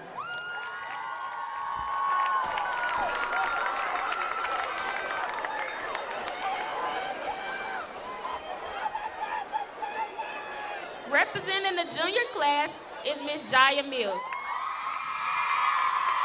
Jaya's Sweet 16 is today. She is part of Germantown's competitive football cheerleader. She is the president of the Junior SGA and the president of Best Buddies. She is part of the National Honor Society, French Honor Club, and the PTSO Club.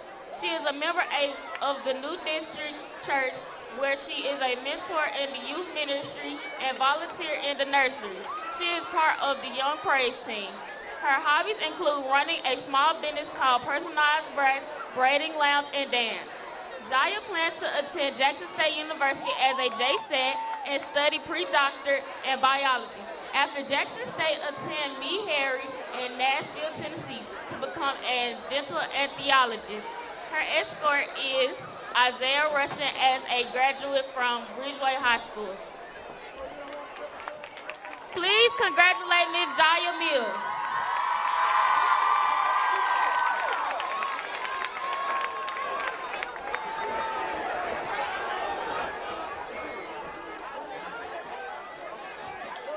Also representing the junior class is Miss Journey Streeter. Journey is honored to serve on the year's Royal Court. She aspires to become a veterinarian and plans to continue her education at the University of Texas, Dallas. In her free time, she enjoys swimming, baking, and spending quality time with her family. She has a strong love for animals and wants to become a veterinarian one day. Walking alongside her will be her mother, Brandy Smith, who works as a medical assistant, takes wonderful care of her patients. Journey says, "My mother is one of the best mothers I could ask for. She is strong, loving, and always there for me. She is thankful for her mother because she motivates her to be the best version of herself. She shows through her hard work and God's guidance, and she achieves anything." Tonight, Journey is accompanied by her escort, Ryan Marshall, who attends Central Hill High School in Olive Branch and wants to work in sports and medicine. Ryan is her loving cousin whom she enjoys spending time with. Please congratulate Ms. Journey Streeter.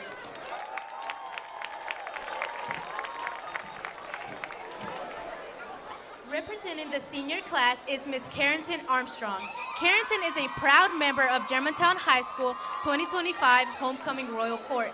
She aspires to become an airline pilot and continue her education at Middle Tennessee State University to major in aerospace and join the Air Force.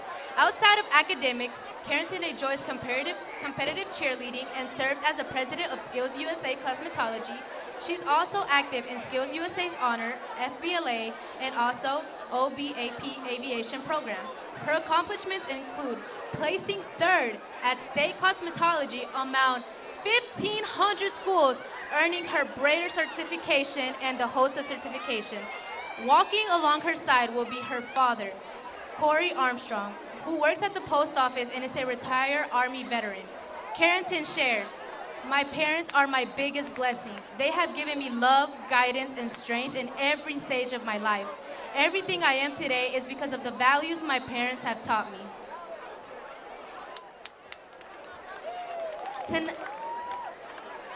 Tonight, Carrington is being escorted by Tyler ADR, who attends Germantown High School and hopes to become a sports analyst. Congratulations, Carrington Armstrong.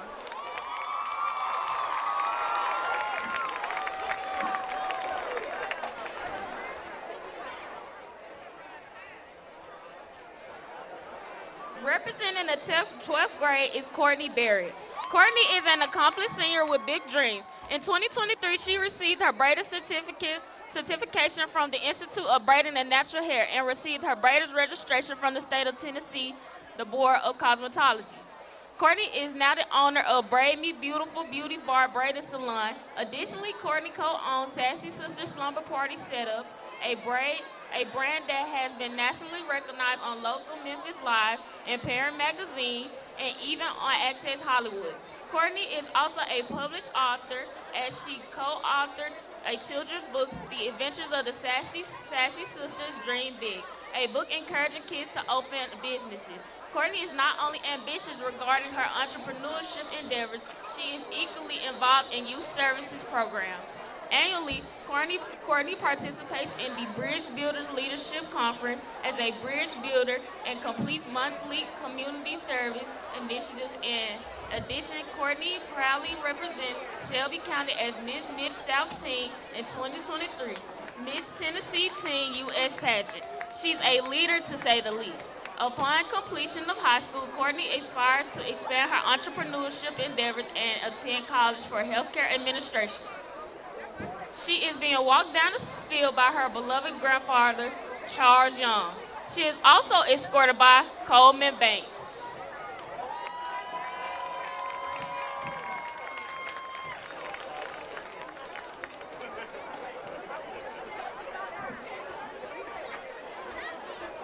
Also representing the 12th grade class is Miss Mary Forrester.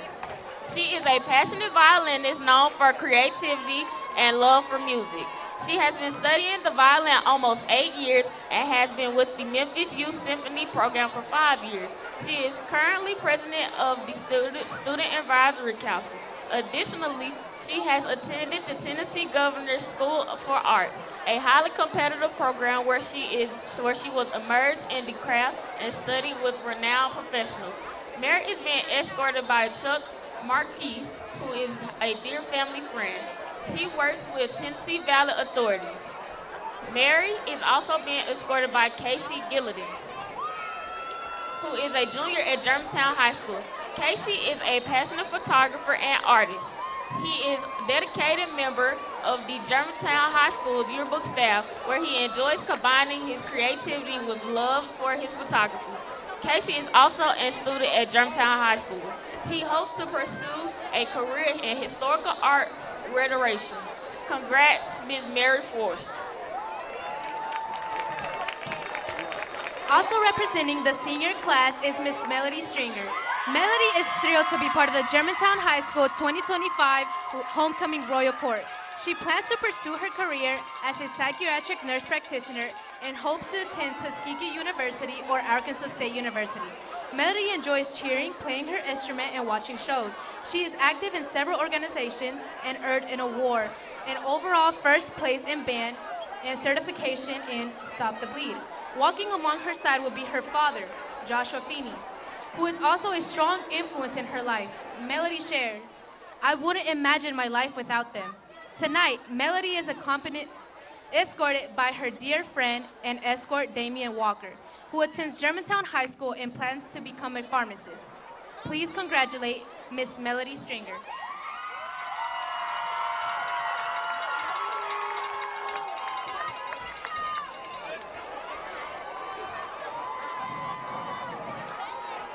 Before we crown our 2025 Homecoming Queen, SGA would like to honor our court member who has raised the most money for Make-A-Wish Foundation.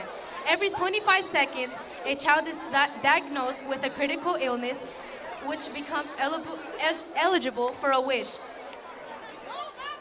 This year, Make-A-Wish Award recipient is Melody Stringer. Now announcing the winners of the 2025-2026 Homecoming Court. Representing the 9th grade, please help me congratulate Ms. Khadija Yara. Representing the 10th grade, please help me congratulate Ms. Brooklyn Moore. Representing 11th grade, please help me congratulate Ms. Jaya Mills. And now, for this year's Homecoming Queen, please stand by and help us congratulate Miss Melody Stringer. Congratulations, enjoy the game.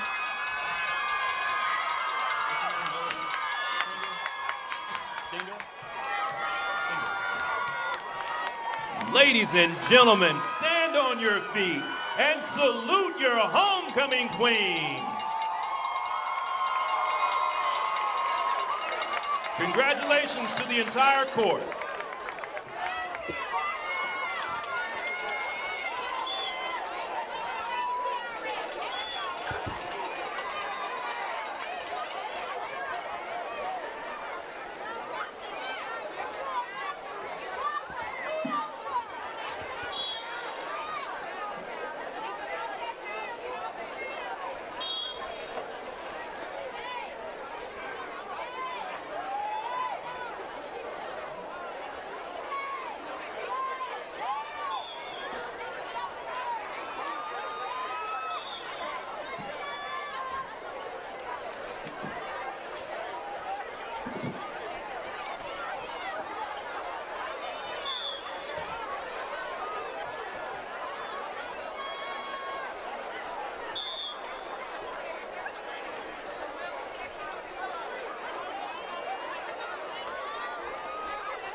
to go back to the field where Rachel Pope, our sideline reporter Rachel Pope, is standing with the newly crowned homecoming queen. Hey, Rachel.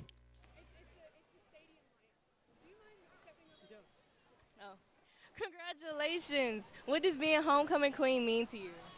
It means a lot to me because I know that my class likes me for who I am and my personality. So in order to being honored for that is just so amazing. I'm blessed. What went through your mind when you heard your name get called? I was happy because I ran my whole high school and I won 4 out of 4 and I'm just excited.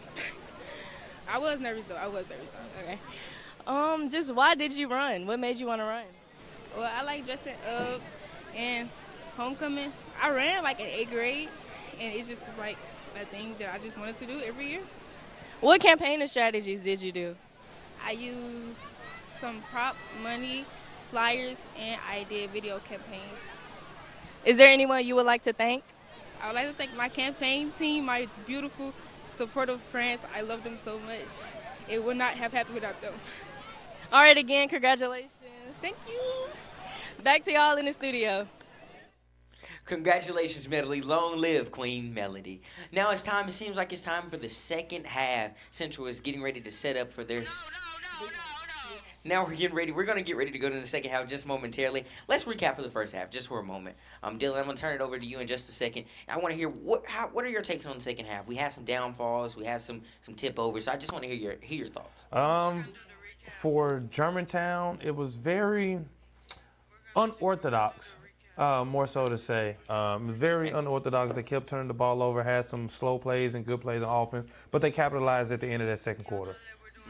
So I want to go. We're going to get ready. We're going to recap for a little bit, and look at some different plays that we worked on. We did well on, and we may have messed up on as well. So let's recap this second half. Dylan.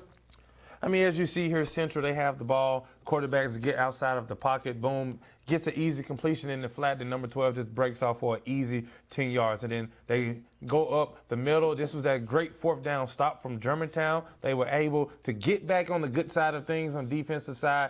And now, look, another great defensive play by the Hammer. He gets it done and gets the job done well. Now you see Jordan Shelton dropping down outside of the pocket, that 10-step drop back that we were not very fond of. And now you see number 22, the running back here, trying to find something to go. Just not a lot of good signs on the offense. But like I just said, and this was by far the low light of the first half, Jordan Shelton trying to make something out of nothing, ends up getting the safety, which gave the Warriors that extra 2 points that they have. So it went from 6 to 8 after that safety. But both defenses played extremely well. And I think the second half is going to be very, very interesting once it comes out to start with Central getting the ball to start the second half.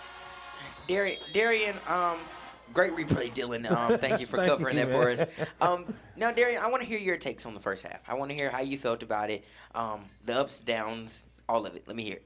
Well, our ups is we can talk about Larry Johnson. You know, as we always talk to Coach Gene. Coach Gene states he has a lot of trust in Larry Johnson. Larry Johnson, he has about 10 carries for over 100 yards. We can say that. And, yeah, as we get back into the game, Calvin. And it looks like it's time for the second half as Central sets up for the second half kickoff. I'm excited about tonight. The score is 12-8 with 31 seconds left in halftime. We're now preparing. The Red Devils have made their way back on the field, and the Red Devils are getting ready to, hammers out, ready to pump that ball. I'm expecting this defense to come out and replicate exactly what they did towards that midway of that second quarter. They got stops, and not only did they get stops, they got them quick. They didn't allow them to have 2-3 first downs and good sequences of possessions, but they stopped the momentum because at one point in that first quarter, it seemed to be very scary for the Red Devils. I mean, they're supposed to be the Red Devils. They're supposed to wreak havoc, but it seemed that Central was the one starting to gain the momentum, and now this middle 8 that Coach Jeans talks about controlled the last four of the second half and the first 4 of this second half. So let's see how the first 4 minutes go for the Red Devils, and let's see what's the percentages of the dominating factor for this game in the second half. And Hammer's preparing in. Oh, that's a whistle. you know, the referees have been blowing the whistle, and it's hard to kind of gauge on what the whistle is being blown for here. We've seen flags on dead plays. We've seen flags on play action. We've also seen flags on timeouts. It's kind of confusing here to keep up. I have 2 sets of eyes. I got 4, and it's hard to keep up with everything that the refs got going on right now, boys.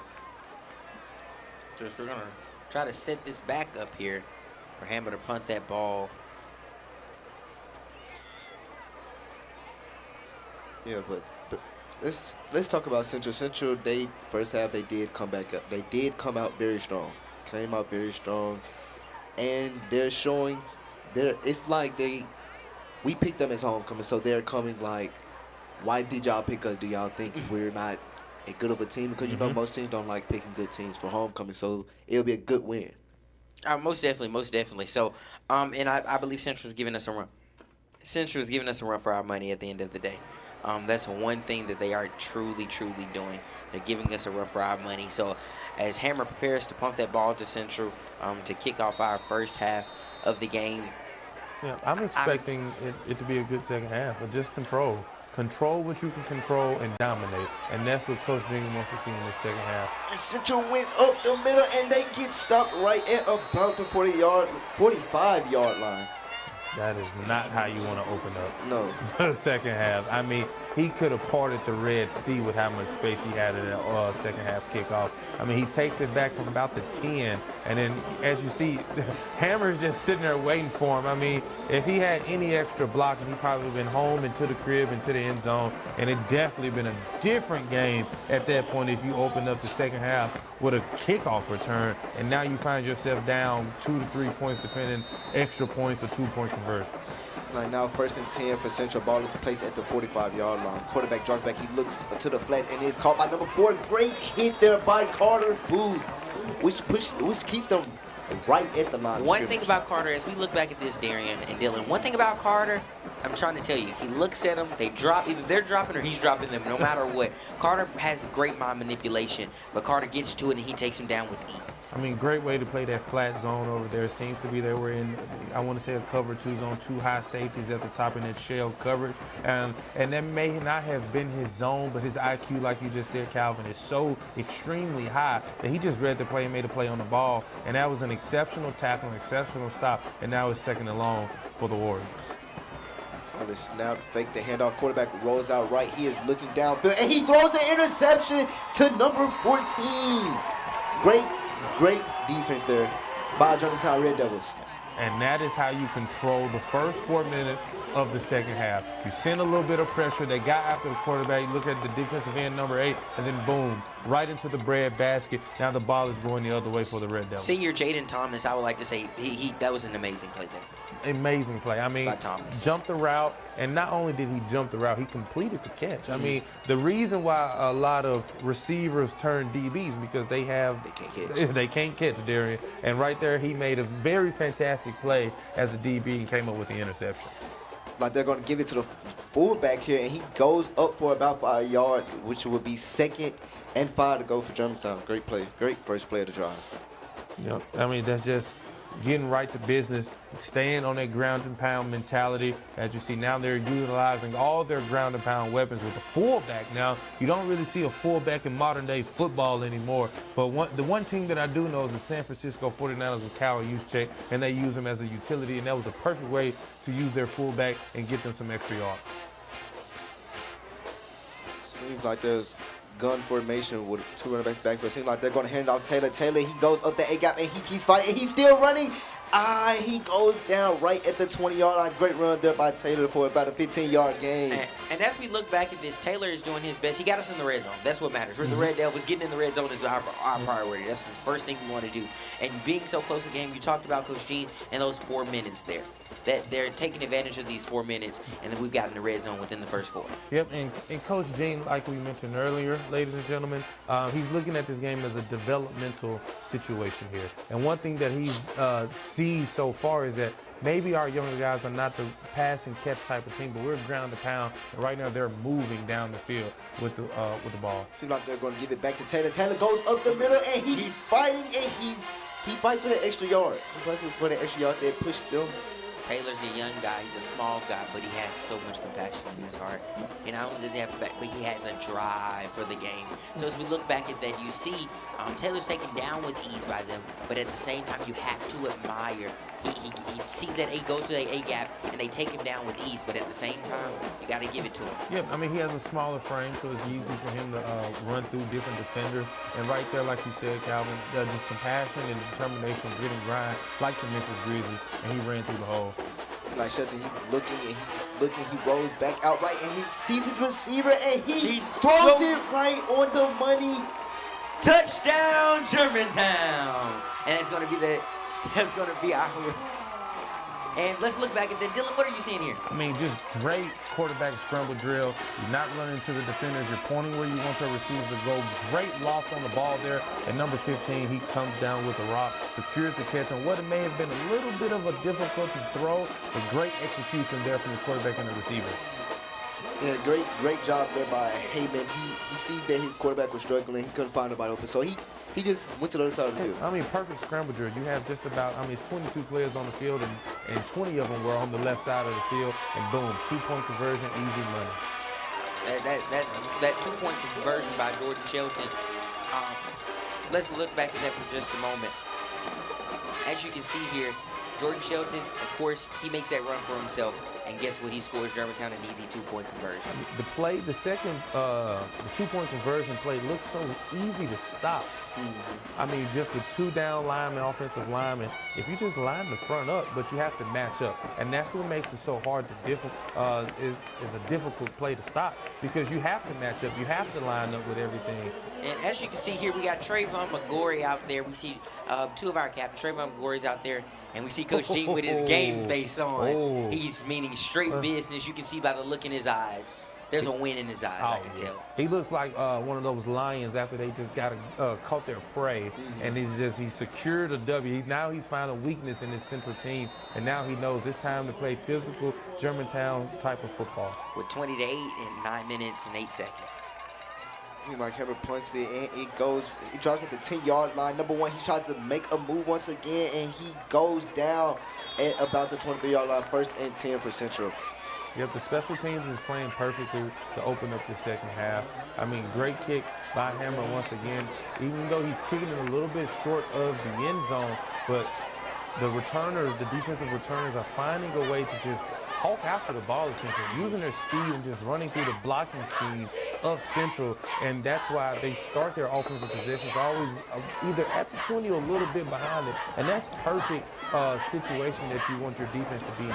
Just to give them live updates, our next competitor is DeSoto Central. They're beating 28 at Charleston right now. They're beating Charleston 28-0. Like, we had a read option pitch to the running back, and he fights for about 10 yards there, which will be 1st and 10 for Central. I mean, great blocking scheme here from Central. I mean, open up the blocking. As you can see, there's so many lanes for this running back to go through, and he just knifes his way inside to get to the 31-yard line. And easy 1st down for them, but Germantown cannot let off the gas. It's still a 12-point game, 8:40 to go. They're moving the chains pretty easily to start off, but I mean, you have to lock down once they get past that 50, because if you let them enter the red zone, that's almost guaranteed 3 points. Most definitely. Just we prepare to set up here. On the snap, pitch to the running back going left, and he is stopped in the backfield. Great hit there by Peyton Ballard, which pushes Central back about 5 yards. I mean, that was a full-team effort there, Calvin. Look at the connectivity, the teamwork that this D-line has, and you see DG right there hawking down in case the running back wanted to cut back, because he was going to get laid out by the Wisconsin Connect. And you know, they say, you know, you can't be big, tall, and fast. One thing about Dijou, he's all 3. Yeah. Big, tall, fast. He's multifaceted. So therefore, to see how he's able to get to that ball and protect it is absolutely incredible. Mike Central comes back out in gun formation. 3rd down here for them. See, quarterback is calling audibles here. All the snap. Gives it to the running back, and he is stopped right at the line once again. It's just great, phenomenal execution there from the D-line. I mean, clogging up the holes and not allowing the running backs or even the quarterback to see an inside gap to go through. And I mean, bad vision there from the running back. If you bounce it out to the left, you can get a little bit more extra yards, so probably make it fourth and manageable and risk something if you wanted to. I want to throw this in. I told you guys earlier we're a second chance team. We're a second half team. And Dylan, you talked about how sometimes that can be a downfall, but I can see whatever was said in that halftime point, Coach G, we whipped him into shape. Yeah, I mean, we're seeing very much progress. We're seeing a lot of that. Yeah, whatever protein bar or electrolytes that they had at halftime, or whatever club turkey sandwich with extra mayo and lettuce on it that they had, it seems to be working, because look at them. They're just breaking out in the special teams. Now we're about the 38, 39-yard line, just shy of the 40, and excellent field position going into your first offensive drive of the second half. It seems like we had a flag on the play. Don't know exactly what that is, but let's see that. That was a great return there by Dean. Ball bounced back at extra 15, 20 yards and good save. I'm just getting some live updates here for the other games happening around town. Houston's going to be 49-0 against Cordova. Harveyville 24-13 against Bartlett. And we also played DeSoto Central next week, who have a quarterback commit.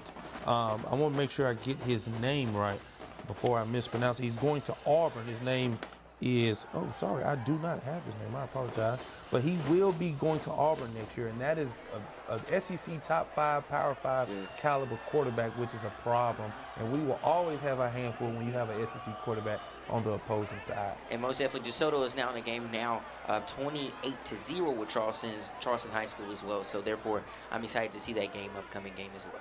It seemed like that penalty was on Germantown, which pushes them back, which puts them on the 15-yard line, 1st and 10 for Germantown. Yep, I apologize. His name is Eric Perry Jr., the quarterback of DeSoto Central. Eric Perry Jr., the Auburn commit. See, like the ball is head off. Taylor makes 2 defenders miss, and he fights for 5 yards there. He goes down at about 20-yard line, 2nd and 5 to go for Germantown. I mean, just pure shiftiness, getting in and out of defenders, trying to make a way out of no way, just pushing the chains along, eliminating those yards. And one thing that I'd like to see, and then we didn't get to mention in the recap, fellas, is now everything is forward. We're not throwing the ball behind the line of scrimmage like we were. We're not starting 5-6 yards back. Now everything is straight. There's no more east and west right now. We don't seem to be an east and west team. We seem to be a north and south, as we see Taylor getting in and out of his cuts, sticking those cleats into that turf. What would you say, the turf monster? That's what you say? Right now, he's fighting against those monsters because he's able to shape-shift through those tackles and shape-shift through against that turf. He's a small man, but a small man with a big heart, and he's not afraid to get into with that big D-line that Central tries to pose against him. Seems like now it would be third and inches here for Germantown. Ball is placed at the 23-yard line. It's going to be a very interesting play call here. Do you want to ground and pound again with Johnson, who's eclipsed over 100 yards, equaling that at 114 with 12 rushes on the night and a touchdown? If you're just now tuning in, he broke the scoreboard open for the Red Devils with a 64-yard touchdown in the first quarter. So Johnson has been a pivotal key factor for this game, and he could be a key player on this 3rd and inches. And the score is sitting at 8-20 with 6 minutes and 35 seconds left in the 3rd quarter. Seems to be the refs are trying to decide what's the notion here. Are they going to change the line of scrimmage where the ball is positioned or anything of that nature? So I'm glad to see the offensive line communicating through this break here, trying to make sure that all the matchups and the alignments are correct, because one missed block can go from 3rd and inches to 4th and 7, or a turnover and a touchdown for Central. So it seems like they did push the chains up. It will be 1st and 10 for Germantown. Seems like our quarterback Shelton is going under center with a heavy formation on the right side of the field. See what Germantown has for us this play. Ball is snapped, headed off to Johnson. Johnson, he goes right up the A-gap, fights for about 2 yards. There's 2nd and 8 to go for Germantown. One thing about Johnson is, I believe, is one of our safety routes. Yep. Johnson is a safe. We know if he gets nothing, he's going to at least try to get us 1 to 2 yards. It doesn't have to be much, but all of it counts. All of it counts. So therefore, I believe we're playing it safe, and that's the best thing to do. If there's no fight to it, play it safe. Do what you know. That's the easiest way to do it.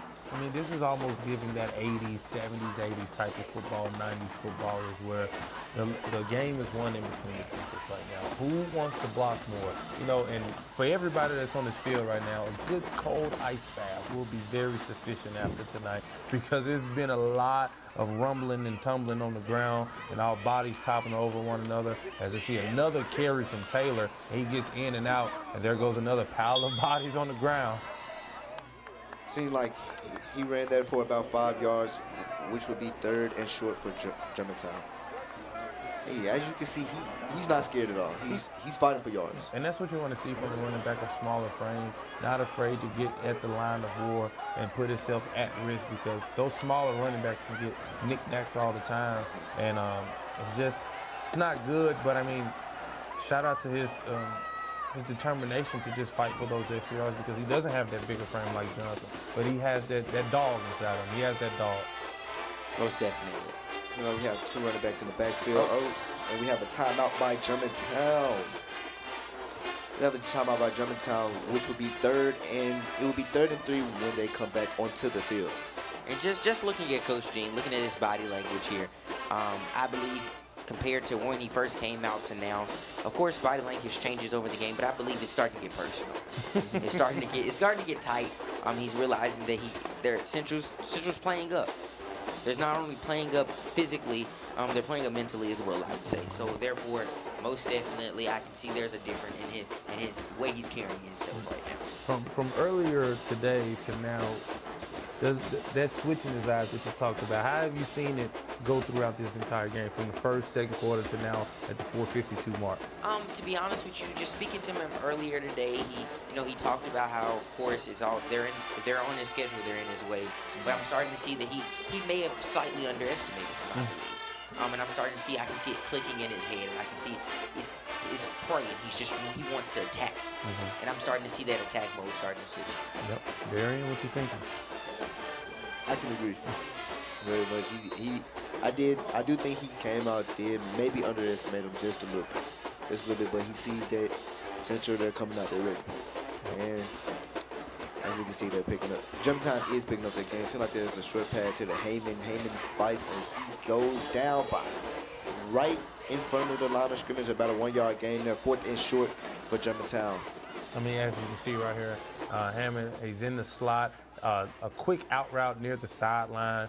Great tackle for number 17, the defensive back from Central, bringing them down, because we know Hammond, if he has open space, he's a big body receiver. It takes a lot to bring him down, but they find a way to get him down and stop them from getting a first down, and it's now 4th down, and Germantown has a lot of decisions to make here. Yes, as you said, 4th and 1 to go for Germantown here. What I will say is this, though, guys. This is a totally different O-line than we're used to. So they haven't, the chemistry just off this game, I would say, is pretty impressive. And Johnson, he is striding, and he's past the 40, past the 30 and 20, and he's gone. He's going, and a touchdown, Germantown. Johnson, once again, if he sees in the gap, oh my God, he's going for it. He's most definitely going for it. There is no ifs, ands, or buts about it. Johnson is going for what he knows. I mean, just pure speed. I mean, broke through the hole, not only broke through the first level, put on that extra turbo, and he just ran through the defenders, and it was easy going from there. That was the 4th attempt on 4th down for the Red Devils, and I think better yet, that was the best attempt on 4th down for the Red Devils. Is Johnson broke open another big run for his 2nd touchdown of this game, and it seems to be that the Red Devils have taken control and are starting to assert their dominance in a very, fashionable and explosive way. That was Larry Johnson's 2nd run over 60 yards, and he scored off both of those long runs. And to be honest with you, I want to point this out. Larry Johnson Larry Johnson going through and, him having that slight injury at the beginning. To see his recovery now is absolutely amazing. To see how he took advantage of it. They thought he was coming out. They thought he was going to have to come out the game and rest like the other seniors that are now resting. But he came in and it's prime time, baby. Yeah, it's prime time. It's crunch time. Come on, 14 rushes, 183 yards, 2 touchdowns. He's 17 yards away from having a 200-yard performance. I mean, a fantastic player. 2 runs equal up to about 120 yards. I mean, the rest of that is just pure, almost like what I like to say, Derrick Henry mode. We're just going to grind out 2 yards here, 3 yards here, 7 yards here. But better yet, how about this? I throw some more yams and mac and cheese on your plate. I give you 2 60-yard runs for 2 tutties. And that's how you break this game open, because right now he's filling the plate up for the Red Devils. And most definitely, I have to agree with you. He's most definitely coming in. He's executing the plan. Sometimes he's giving us, like you said, he's giving us that 1, that 2. But to see he's now at 183 right now. Altogether, we have 241. Seems like the play got stopped by the refs here. But the player was not down at any time, nor was he out of bounds. Not really sure why there was a stoppage in play. There was no flag thrown. I think it was a miscommunication. Ref may have thought the catcher wanted a fair catch. He might have accidentally threw the hand in there. So I'm really confused on what just happened here. As we all are, Darian. I mean, that was very baffled. Yeah, that was a very unusual play there. You typically don't see that off the kickoff. This referee team has not been on one accord today. They've picked up some flags. They've called some things in the middle of action. It's just been a very unstable refereeing crew today. I mean, and it's hard to be a referee. I will say that number 5 ended up going down. And the Central fans and the coaching staff, I can say there was most definitely a frown on their face from there as well. And the refs, due to their taking back of certain calls and things of that nature, we have to have certain refs. But I can't say they are taking accountability. Yes, they can. I mean, the player was pushed down near the sideline by number 48. Not really sure on what the situation was between that. And now it seems to be that they are moving the ball into Germantown's territory. Coach Gene is even looking for an explanation. But he seems to have an understanding now. But and are they redoing the kickoff? Yeah, it seems like they're going to redo the kickoff. Yeah, it seems like they're going to redo the kickoff. Maybe the officials wasn't prepared for the play. They didn't. I can see that. Darren, how many times have you seen something like that? Too many.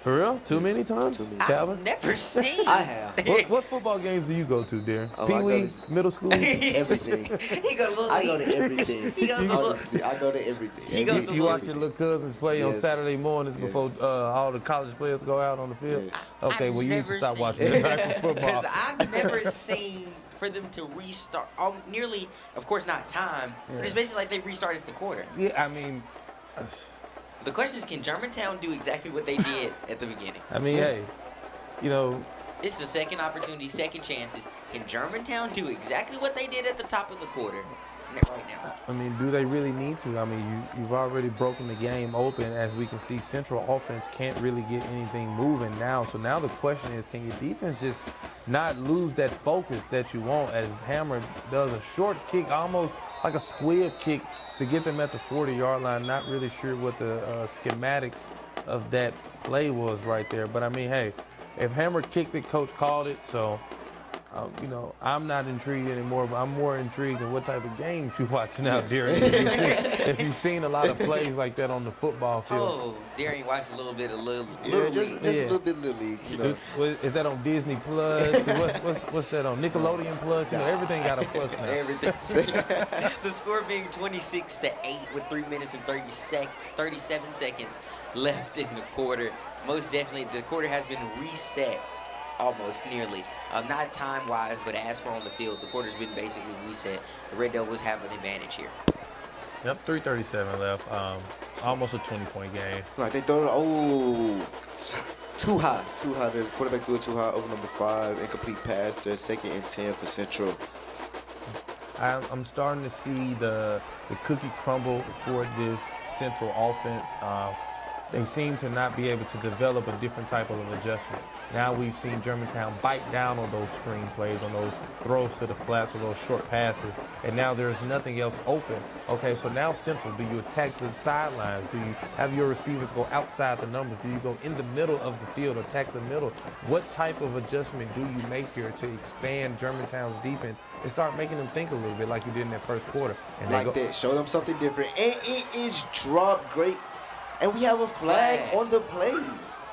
I do not think that was pass interference. No, I very much disagree with that call. We get a good look at it right here as the quarterback doesn't take a drop back, but he stands in that pocket, throws it. Oh, and no, he did not touch him at all. Just a tough drop, beautiful ball, put it right in his bread basket, could not come up with it. But you know what, guys? I think I'm 3 for 3. I think I'm 3 for 3 on calling the next play. I mean, I just said, do you go outside the numbers and do you go down the field, and what do they do the next play? 3 for 3. I think I need to start playing some numbers or something. I must say Central, but I also say Central's being very predictable. They're doing what they know works, and they're trying to do exactly what they did in the first half of the game and the second half. But all it takes is for Coach Gene to learn one time. Yep. Once he starts to realize your movements, realize what you're doing, he can now redirect, and that's what he did in that locker room, I believe. He redirected the team so we knew where our points. We opened our eyes in the second half. And Germantown is playing true Germantown football, and our defensive line is stepping up to the plate. 1st and 10 here for Central. 2 running backs in the backfield. Seems like they're going to fake it, roll out to the right. He's looking deep once again. And it is called. He caught the ball, and it is a touchdown. It's going to be a touchdown for the Central Warriors. I'm not sure if a flag was thrown. But, I mean, the quarterback took a shot as he launched it. I want to stay here. As you see, just slightly the quarterback was taken down with ease.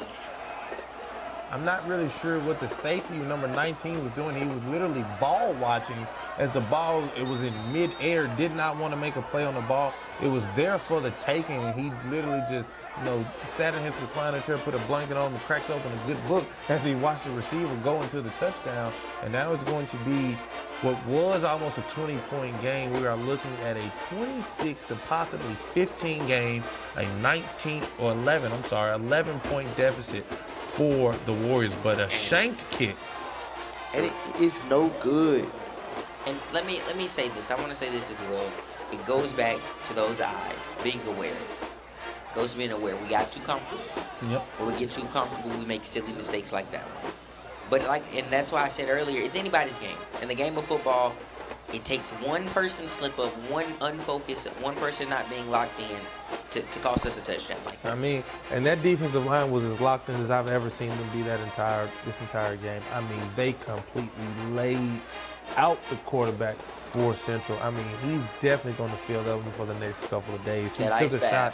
Oh, he might need 2-3 of them. He might need, and then wrap some warm blankets around him, alleviate some of that tension. But he took a shot.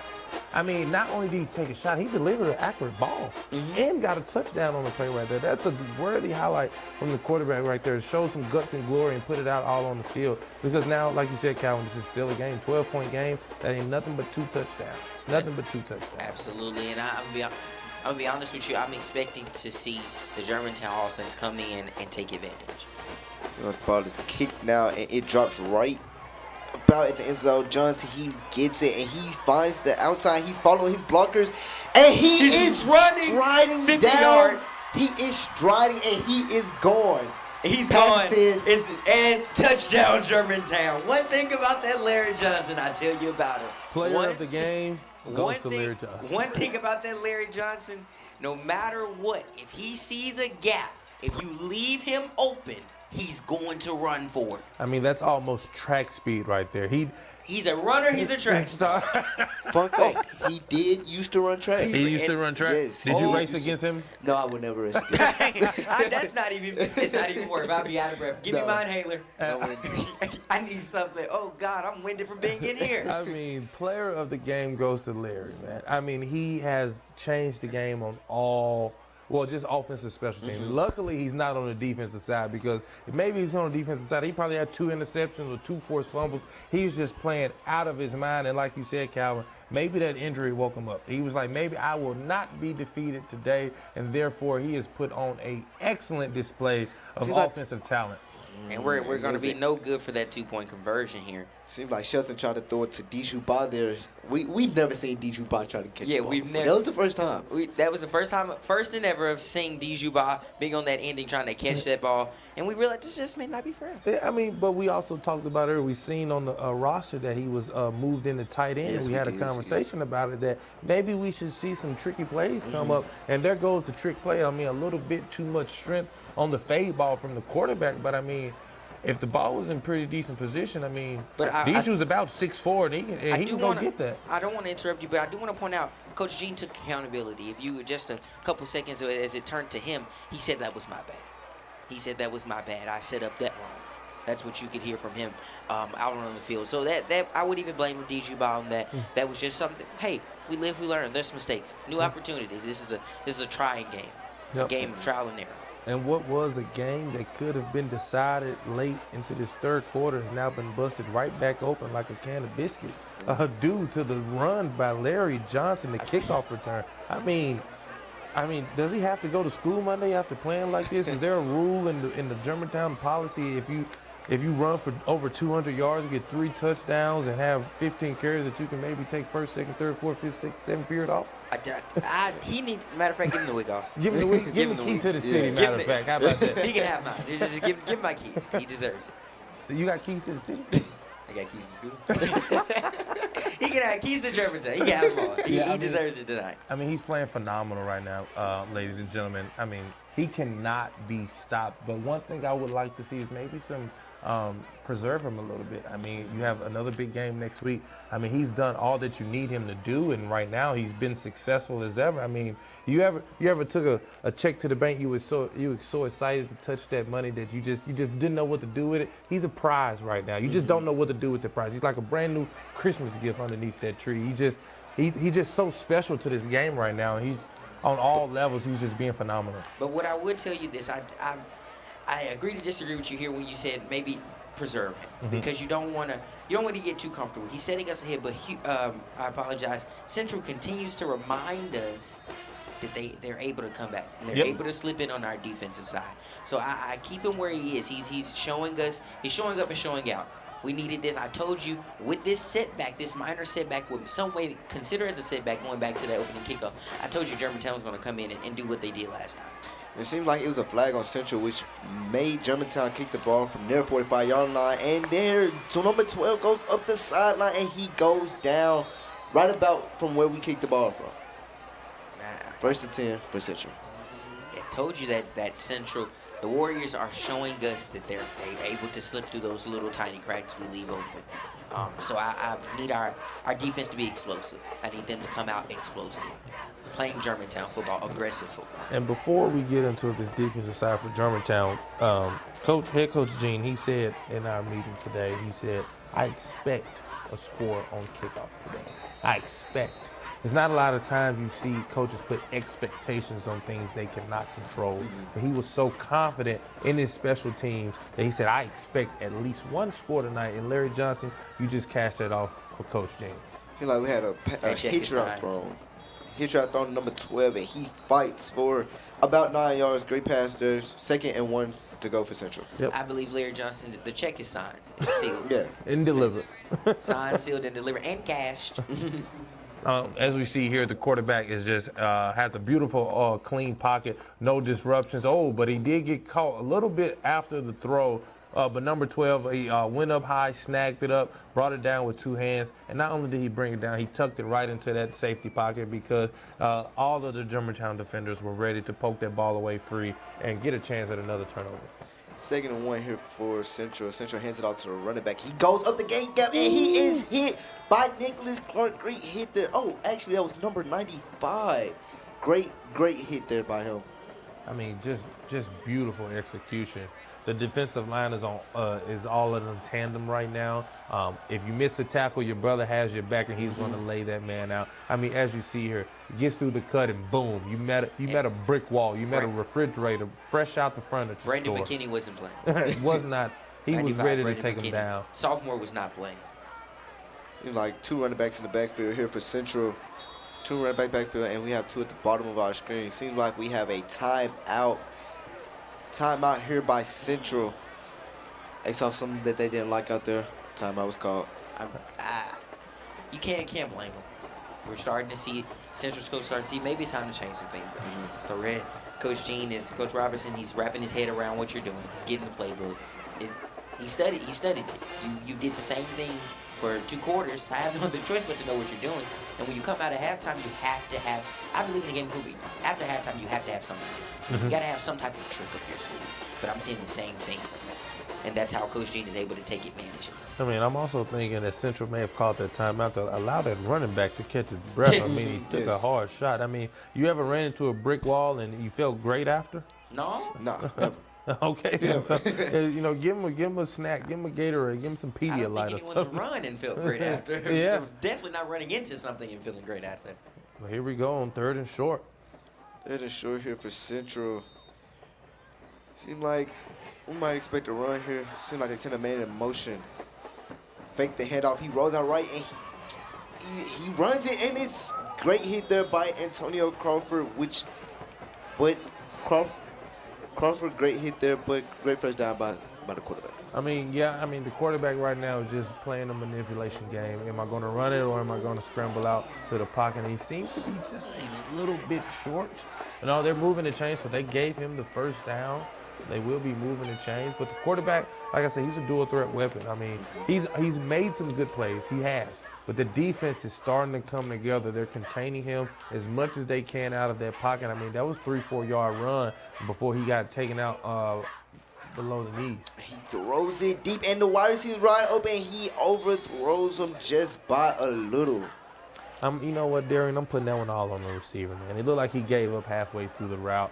I mean, the ball had enough air underneath it where he can put the turbo jets on and go up to catch it, but that was just lazy effort from the receiver. He needs that Larry Johnson speed. He needs that Larry Johnson speed. He maybe need to go run with his track coach or something like that. Because Coach Nelson, maybe need to put some fire under him as well. Yeah, because that was just lazy route running by him. I mean, if you flatten that route out maybe to the sideline a little bit more, or even just, like I said, put a more speed on it, man. I mean, if you catch that, no one was behind him easily 5 to 10 yards. Now you get another touchdown right before the end of the 3rd quarter, and now the game changes once again.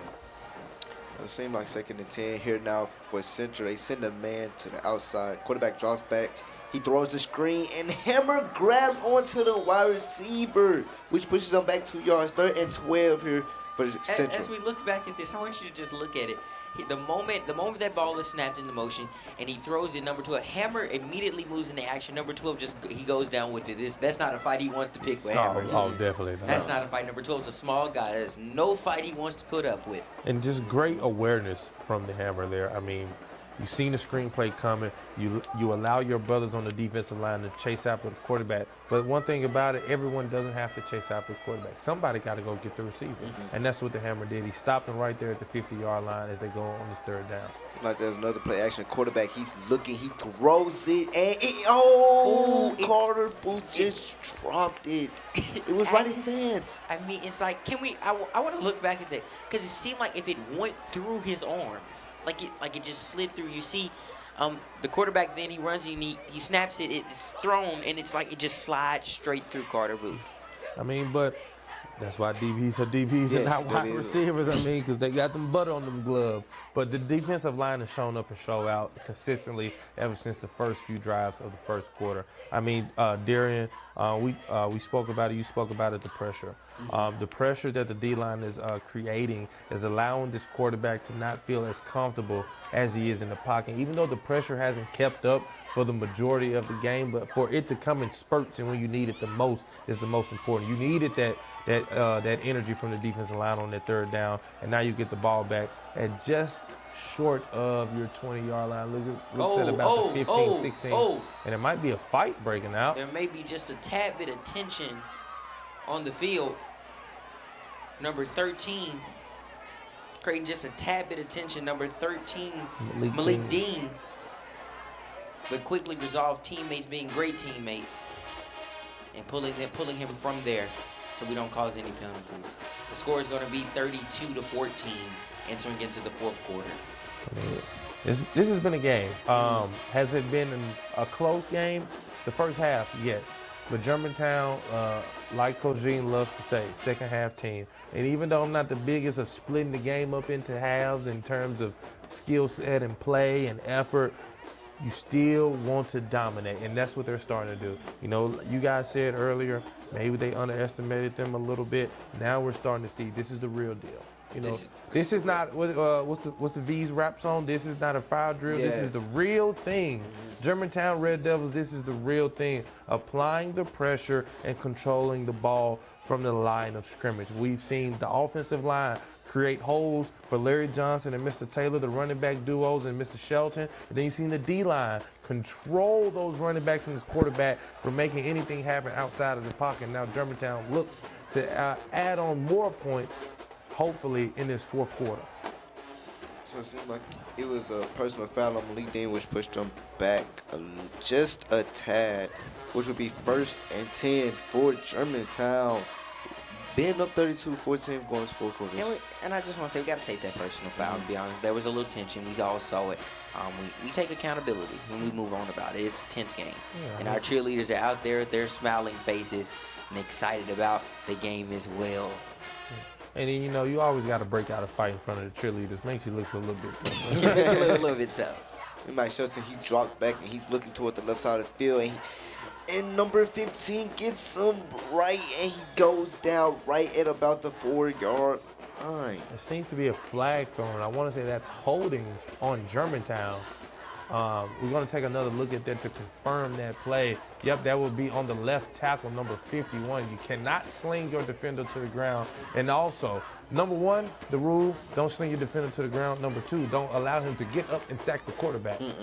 I mean, you broke 2 of the biggest rules from a left tackle right there, protecting your quarterback's blind side. So this is not a good sequence right there for number 51, trying to protect this quarterback.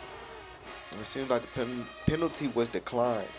Yes, as you see the official saying here, it was a holding call, which would be 2nd and long for Germantown here. Ball is placed at the 4-yard line.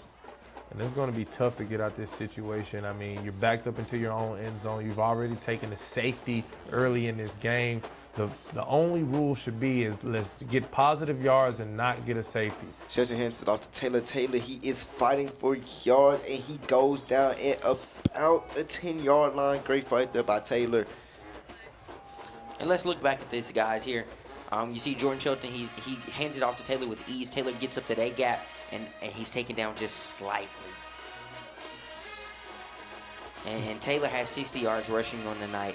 So he's a small guy. He's getting to business. Yeah, he's getting to the business, getting to what these young guys like to say. You know, I'm getting older now, guys. I like to say, get to the Baja. Get to the Baja. Get hit to the Baja. I must be old, because I ain't never heard that before. You might be, Calvin. You might be. But, I mean, he's getting to the Baja. He's getting in those gaps, and he's finding a way to get in. And now we see the man, the myth, the legend, Larry Johnson, pushing forward, trying to get a first down. He looks like he's ultimately going to come up just a little bit short. But, I mean, you didn't take a safety. You didn't take a safety. That was the biggest thing to do there. As you see Johnson now trying to find the hole. It looks like Taylor got in front of him just a little bit, kind of slowed his speed down right in front because he had a wide open hole to burst through. But, I mean, look, you didn't give them 2 extra points to make this a 16-point game. You'll take this sequence to go on, throw it in the trash. It's a throwaway. Punt the ball off. Hopefully the defense can come and save the day once again. One day we got to talk about this Baja, because I've never heard of the Baja. So Darren, we play basketball. Yes, we play basketball. So getting to the Baja, you know, John Morant likes to go. I know we switching sports a little bit. John Morant likes to be acrobatic around the basket. The Baja. The basket is the. Well, where you want to be at is the Baja. You young folk, I'm gonna let back to the game here. Oh, it seemed like it was kicked high, punted high, and he drops it. He dropped the ball. I think Germantown recovers it here. I think Germantown recovers it. I think Germantown recovers the ball here. Seems like we have some tension going on here. There's tension on the field. There is. Flags are thrown out on the field. Flags are thrown out. They're still yet to. Seems like Central recovered the ball. I don't agree with that. I would be honest not trying to sound too biased here, but that was a very close call. Let's say that. It was very close. That's very close. They both noticed the ball was very low on the ground, open, and we got a replay right here. So let's take a look. The punt goes up, puts it high in the sky above the bright lights. call for the fair catch, drops it, and then number 20, they battle out, and it almost looks even. It looks like they're just rolling for the ball. Yeah, it does. I mean, we can't really tell, and there we see a lot of pushing and shoving, but you know, that's what you're supposed to do when you're losing by 18. You're supposed to start pushing and shoving. Just a little physical contact. But you want this to think, in your physical contact, you got to stay in good sportsmanship. And it actually seems like Germantown did recover the ball here. Official may have made a mistake. And I want to go back accountability. to that accountability by our officials. We keep making these mistakes. It's not working. Seems like we have Makai Robinson Johnson. He goes up the middle and he makes two defenders miss. And he is running goal once again. Pass it 20, pass it 10. And guess what? Another touchdown, Germantown. Let me tell you, that Larry Johnson is a beast. 4 touchdowns of the night. 4 touchdowns over 200 yards. Let me tell you, it's like they don't, is he invisible? He has to be at this point. There's no way that they see him. I'm sorry, either he's a runner, he's a track star, or he is something. He's a superstar. That's what he is. He's a true superstar for this Germantown football team. I mean, that's run number 3, if I'm not mistaken. Correct me if my math is wrong. But the 3rd run over 60 yards. And not only that, that's the 3rd run over 60 yards that equates to a touchdown. That's $1.80. He's run more than what a Dollar Tree paper cup costs. I mean, right now, he's doing it all on the field. I mean, the kid is just untouchable right now. He's in a different zone. We need to talk to the principal, and he needs to have a full week off. Dr. Senzel, he needs to take the break. He needs a break. Fall break early. Yes, so Larry does have over 300 purpose yards. It's like he's invisible to them. It's like he takes advantage of them forgetting he's there. But after they do it to me 4 times, I think I would recognize him. Maybe Central didn't watch film right. They couldn't have. That Larry's a myth. They was watching the football, the Pee Wee Disney Plus, Nickelodeon Plus football you was watching. Seems like Hammer's first, and it goes off the back of their teammate. No good. I'm gonna be honest with you, they must have been watching that Pee Wee football you were watching, because they kind of watched the Red Devils. Yeah, and just look here, Hammer's first punt of the game, kickoff of the game, and it just was no good there. I mean, very short. There was no angle on that, no high angle, but, you know, it comes and it goes. You're up 24 right now, 38-14, 9:54 remaining in this 4th quarter. That is the 4th touchdown for Larry Johnson, ladies and gentlemen. 4 touchdowns, 3 rushing. Well, all of them were rushing because he had the ball in his hands, but he had a kickoff return. I mean, the kid is just right now is the game changer. I mean, that should have been the scouting report, obviously, because one thing you don't want to do is upset Larry Johnson. It seemed that you hurt his shoulder, and now he's inflicting pain on the rest of the team. I mean, he is just... He's causing havoc. He's wreaking havoc. He's a problem. He's just a dangerous man to be dealt with. Most definitely. It's something. I'm going to be honest with you. It is absolutely something. It's incredible. Yes, you know, KV's not playing. Larry is stepping up. He's taking KV's spot. You know, KV's normally gets the ball. He's normally the power running back. KV's normally power running back. Gets you those 50, 60-yard games. And Larry being a junior as well, I have hopes for next year for Coach Gene. He has a very solid mix. We're already jumping into next season. We're just now at the halfway point of the season, Calvin. I'm just saying, he's a junior. KVS is usually doing this, and he's a senior. There's hope there. Are you predicting a championship with that statement? Most definitely. I don't want to jinx it, though. I don't want to jinx it. But this team it's very mixed. But this is what Coach Gene wanted to see. He wanted to see, okay, if some players are out or they need to rest and recover, whatever it may be, or gray, or whatever the situation may be, he wanted to see who would step up to the plate and take control. Larry Johnson, the junior, has taken full control of this game. I mean, he has 28 points. He has 28. Without him, this would be a 4-point game. And Central would have the lead. Yes, without him, he's the sole reason why they are winning this game. And it's just, I don't know how, I mean, we can find enough information to talk about Larry Johnson for the next 9 minutes and 54 seconds if we have to, because he is the sole reason. I mean, what's his favorite snack? He like peanut butter crackers. He like granola bars. He like Rice Krispie treats. What's his favorite cereal? Because you are the topic of the show, Mr. Larry Johnson. You have done a phenomenal job of not only reading the gaps and the holes within your offensive line, but you've exploded through the second and third level of this Central defense, and you just made a mark on this game as we see Central now take control of the kickoff and looking to come back on the offensive side of the ball. And first and 10 coming for for Central's offense coming into the field. Ball is placed at the 25-yard line. What are you seeing, Darian, from this Central offense that is just so stagnant at the moment? It's like Calvin said, they're doing the same thing. They're repeating the same plays. It's like we watch film. We pay attention. We know how to adjust. We know how to adjust. We're adjusting pretty good. And I want to correct you here for a moment about Larry Johnson. His favorite food is pasta, and he deserves it tonight. Is it chicken, shrimp, Cajun? All of it. All of it. So therefore, he deserves his bowl of pasta tonight. Alfredo sauce, marinara. Is there a specific to go on? Seems like quarterback throws it short, hits right to number 12. Number 12 goes, and he goes out of bounds at about the 34-yard line, which I believe it will be second and short for Central. Let's look back at this here. Just an easy completion there from the quarterback. Gets it easy 10-yard completion. A little bit short of the first down marker, but it should be an easy completion here. Get the first down moving and change the long. But, I mean, Darren, what do you think this Central offense, and Calvin, you as well, what do y'all think this Central offense could do to maybe, put some more points on the board and make this look like a more appropriate game? Well, Go ahead, Darren. Yeah, well, I can say they need to show something different. When they show something different, that one play, the deep ball, they scored. They capitalized off of it. They need to keep showing that they have different things instead of just running short routes, hitch routes, 5 yards here and there. That's not going to be enough. You're already down 3 touchdowns.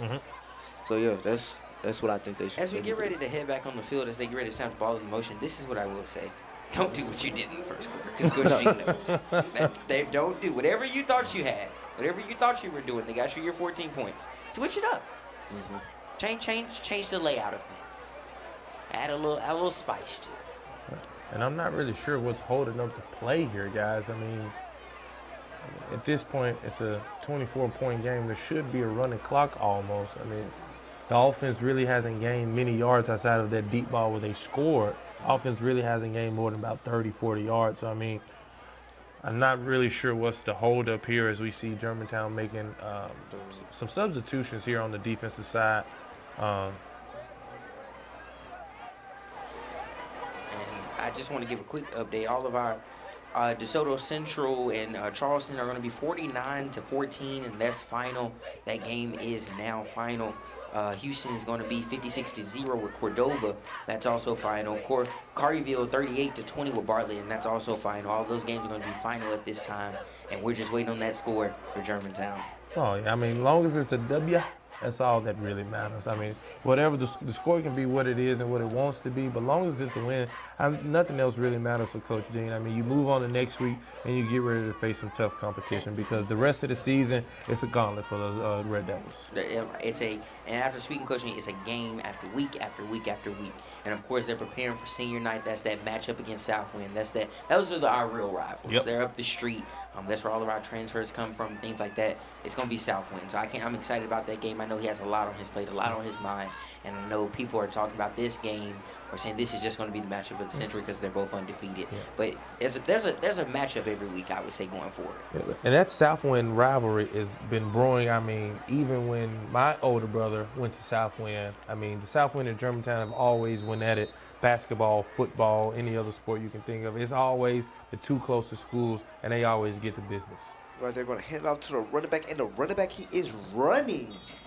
Seems like he goes down about a 7-yard gain there, 2nd and 3 to go forward Central. I mean, that fake out was very serious right there. I mean, he got all of us right there, and the running back just ran through the gap, found a way, and got some easy yards. Most definitely. Seems like our defense coordinator switched some things up too. We're going with a 3-man front this time with a seems like a linebacker blitzing off the edge. Seems like something different Germantown is showing. They're trying something new, seeing if they can work with this. In Germantown, we see Germantown switching up. We see Germantown's defense coming in stronger. The question is, will Central's do the same? Quarterback rolls out right. Offense. He gets it out his hand, and it is caught. Great catch there by number 8. First down for Central. Nice way to put his body on the line, dive out for it. Great length and reachability. Nice way to track the ball as it's low. As a lot of receivers know, it's easy to go get the high balls, but it's very hard to go get the low ones. And I mean, because they're so close to the ground, it's hard to tell if it's a completion or not. And then it's so hard to gauge whether do you need to catch it with your hands, do you need to catch it with your body, you don't want to dip too low because you might hit it off the top of your helmet, it might bounce up, a wonky play might happen, but you don't want to sit up too high and somebody come, boom, hit you from a blind side. Now you've been feeling it for the next 6 weeks and can't sit in one of your desks. So I mean, it's very hard to gauge that. They're going to give it to running back number 2, and he is running, and he gets past one defender, Carnival, and he scores. Touchdown, Central Warriors. The game, like I told you, it's so hard. We may be up some, but it's really so hard to always call a game with 8 minutes left in the clock because it's stuff like that. It's simple stuff like that. I mean, Central doesn't stop fighting. That's one thing they don't do. As you see this running back, he's fighting. He's giving everything he's got. He may not be the fastest, but he's the most determined to get to the end zone. He was the first one to get there, and they tacked on some more points, 6 more points to this deficit. I mean, 38-20 now, 18 points with 8 minutes and 5 seconds left. It's not too bad of a deficit. It's still anyone's game, but they have to be almost perfect from here on out if they want to get any close to the 38 points Germantown has put up. And it's good. It's going to be a 1-point field goal for Central. And I just want, maybe it seemed like he picked up some stuff from Larry. Seems like he may have just picked up a little something from Larry. So he maybe switched it up on us. Are they using our own playbook against us? I mean, hey, sometimes if it ain't broke, don't fix it. If it's working against you, might as well use it on the other team. Might as well try it out. See, can you deflect? I mean, obviously the pass game is not working. The defensive backs are playing a phenomenal. The defensive line is getting out to these short coverage passes. And right now, the only thing that seems to be relevant is the run game for both teams. And so if they're winning by the run game, why not try it out? Because you have 8 minutes left to give everything you got, and you need 3 touchdowns to even be remotely close, or to win the game ultimately, but you need 2 to be even remotely close to make this a game again. But Germantown's offense has been pretty electric in the second half, and Central has their handful of trying to get a stop. That's it. Central kicks the ball from near 40, and it seems like it's going to drop right at about the 2-yard line. Bean, he gets it, he finds right side, and he keeps fighting, he's down right at about the 40-yard line. 1st and 10 for Germantown.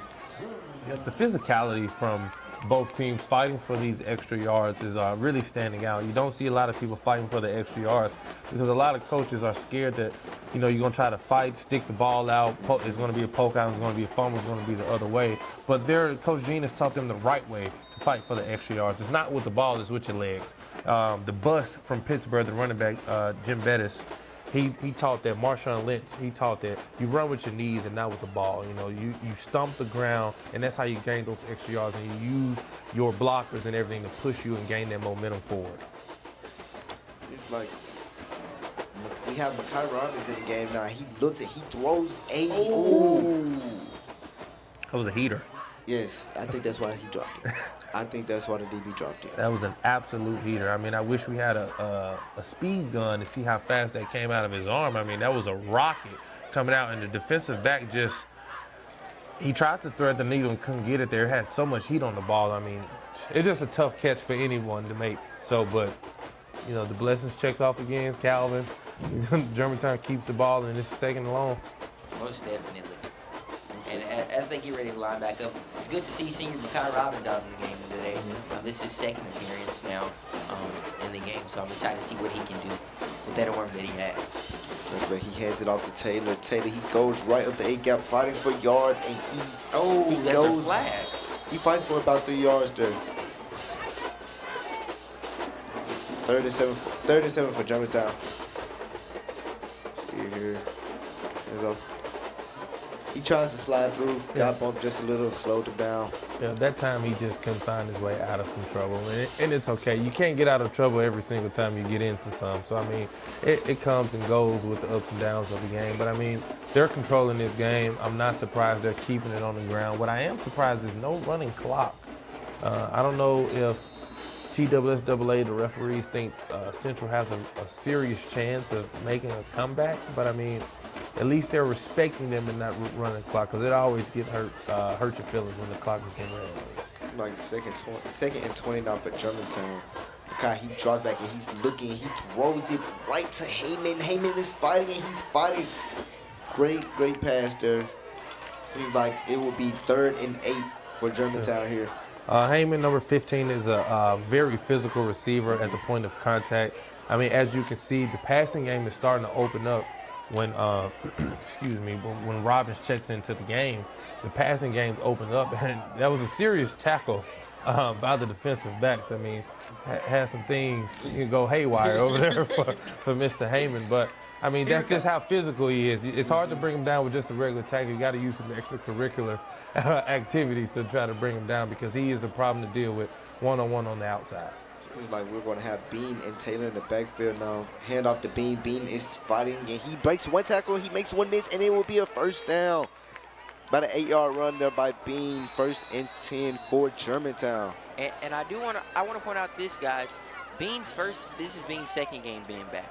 So therefore, to see how he's coming out with intention tonight, he's coming out, he's breaking through it all. He's trying to recover yards here. He's trying to make up for lost time, it seems to be.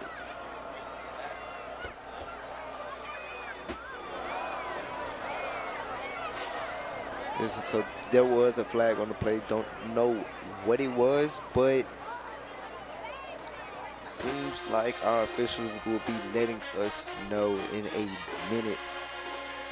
Most definitely. Let's see what our officials have for us.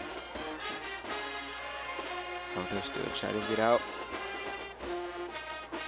Seems like it will be on Germantown. The ball is getting pushed back. Ball is getting pushed back, and it pushed them back. It pushed them back at about the 35-yard line, which would be 3rd and 15. This is not the first time that they've been pushed back tonight, Darian. It's 3rd and 15 here for Germantown. And they were just pushed back earlier, not even, I would say, about 2 minutes ago, for a penalty flag as well. See, our Red Devils are coming out.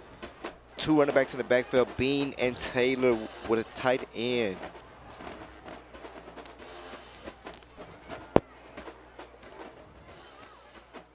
Third down here for Germantown. So, Kevin, as we said, as you always state, Germantown is a second half team. Most definitely. And they're showing. And it's showing tonight. I'm excited to see Makai getting in. He's getting in at the latter half of the game. I got to shout out Makai. He's a senior. The sophomores played ahead of him. The fact that he's able to get in, same spirit, same intentionality, it speaks volumes to his character as well. What's going to be up? Well, we have Makai in the backfield. He's ready to snap the ball. Ball is snapped. He drops back. He's looking for the right side. And he throws it deep to Higginbottom where he just overthrown him almost into the defender's hands. I have to talk about that. We talked about earlier, guy's arm. It's like, it's really, everything comes out. It's hot. It's a hot ball. Every time it comes out, it's like a missile. It's locked in on its target, and it's locked in on its space on the field, I would say, more than likely. And he throws a beautiful ball every time. He has a perfect spiral every time he throws that ball. Perfect. Most definitely. But even though Central is down 17 points, it's still plenty of time for them to come back. Most definitely. 6 minutes, 25 seconds, 38-21. It is still anybody's game, unfortunately. It's still anyone's time to take back. It seems like we're going to have Higginbottom and Heyman on the bottom of my screen here with Bean and Taylor in the backfield.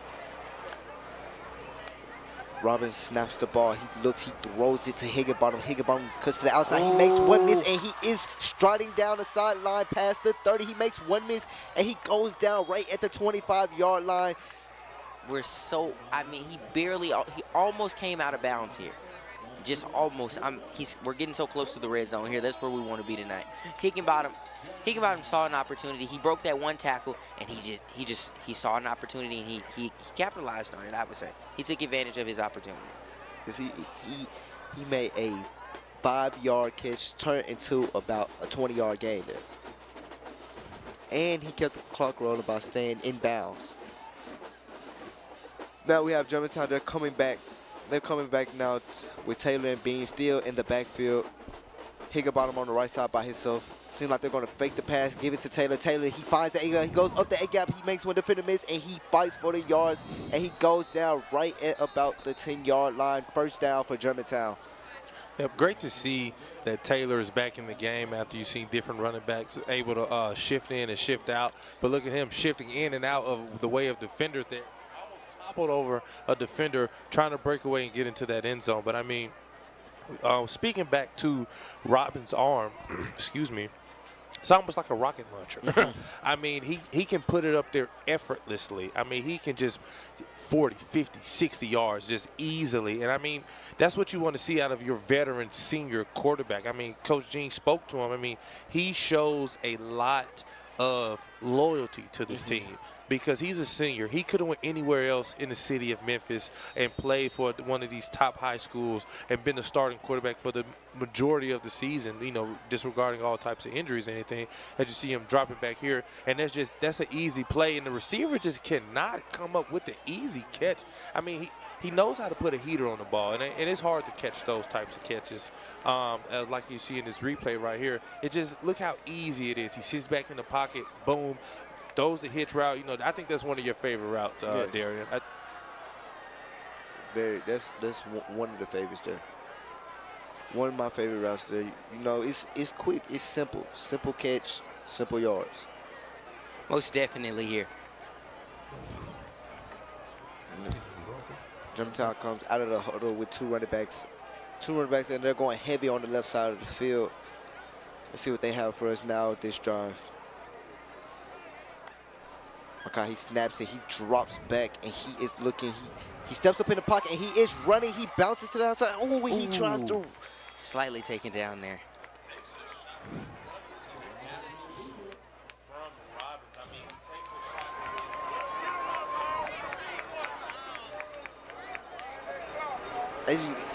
He dropped the shoulder. He dropped the shoulder. He was waiting. He wanted to set the tone.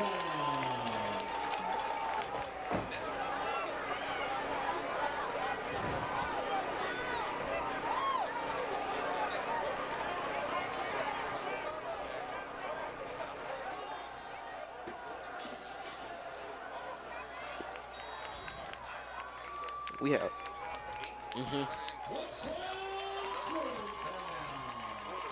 Gotta give it. And just let's look back at this once again. Bing runs in for it, and as easy as butter. Touchdown, Germantown. Great. As we always say, we always have to talk about our offensive line. The offensive line is just really great right now. They're making a way for their running backs coming in and out of the hole. But I'm sorry to interrupt you, Darren, but I just want to talk quickly to Robbins.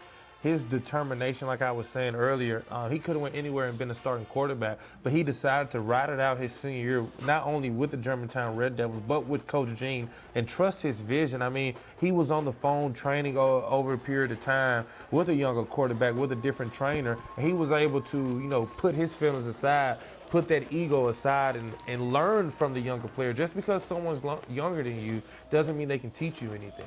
And I take that value everywhere that I go because, you know, now we're at the end point of the game. We have 4 minutes and 50 seconds, or 45-21 in the fourth quarter. Coach Gene always mentions, Dylan, that we have, and as Hammer sees it, and it's good, Coach Gene always mentions we have two starting quarterbacks at Germantown. We have two starting. It's a competition every week for each quarterback. And at the end of the day, Coach Gene says no matter who starts, if both quarterbacks win, because we have two starting quarterbacks. It just depends on where the game goes, who needs the rest. So therefore, I take it out. Like I said, I always commend Makai.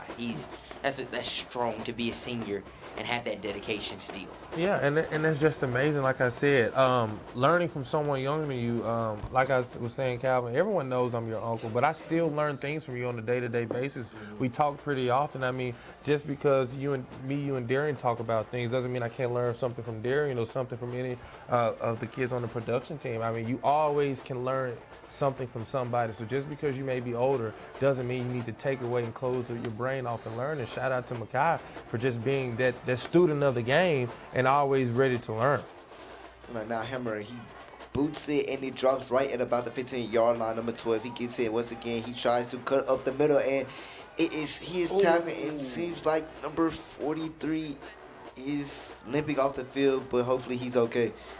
I mean, you see here, Hammer has just been kicking the ball into some beautiful positions for these returners of Central, but the defense and that injury from number 43 did not look very pleasing. I mean, you can tell he was in immense pain instantly. The moment he hit the ground, that pain struck him as the moment he hit the ground. The score is going to be 45-21, 4 minutes and 44 seconds left on the clock. Yeah, I mean, guys, it's been a good game, guys. We've had some very explosive plays on both sides of the ball from both teams. We've seen some very awkward moments of this game with restarting kickoffs and stuff of that nature. We got to see a beautiful homecoming court, so it's just been a fun game. And let's see if these Central Warriors can put something together and make this game a little bit more spectacular, must we say. First and 10 here for Central. They don't have much time, in my opinion. They don't have much time. If they keep doing short passes, I mean, they don't have much time. Yeah, I mean, it's hard to come back from 24 points in 4 minutes and 44 seconds. I mean, even the great Tracy McGrady in basketball scored 13 points in 39 seconds, but the pace of action from basketball to football is very different. So, I mean, with our defensive line, there's no way. Yeah, there's no way. There's absolutely no way. And you see the quarterback getting out of the pocket. Oh, what a shot. I mean, what a shoulder check. I mean, talk about getting the weight room. Yes. Talk about getting in the weight room. You see here the quarterback analyzing the field, takes his check down once again, and boom, lays down, no pun intended, the hammer on the receiver. And it's going to be second and long, and Central just cannot find a way to escape the hammer. Every single time. Every time it drops, it's done for. Now second and 8 here for Central. They're going to head out to the running back. The running back goes up the middle, and he makes 2 defenders miss, and he goes down right at about the 45-yard line. First and 10 for Central. Yeah, aggressive running right there from Central. That's all you can do at this point of the game is build. You want to always build on something for next week. And as you can see now, the blocking scheme is what you want to build on. So many open avenues for the running back to attack. All he had to do was pick a lane. That's all he had to do. It was almost like that 5-6 express lane in Atlanta where you can just pick a lane and go through any hole. So, I mean, you just want to build for Central. That's what you want to do heading into next week. Try some things out here. If it works, it works. It doesn't, it doesn't. But as we can see, that deep ball hasn't worked all night, and it continues to be in the favor because it looks like it was a clean catch from Central. There go your favorite play, Darian, the deep ball. Favorite play every time. And this is the third pass interference call on Germantown. Yeah, and that was a great catch by number 12. Yes, I mean, the deep ball has not worked for Central all night long, but found a way to get it in.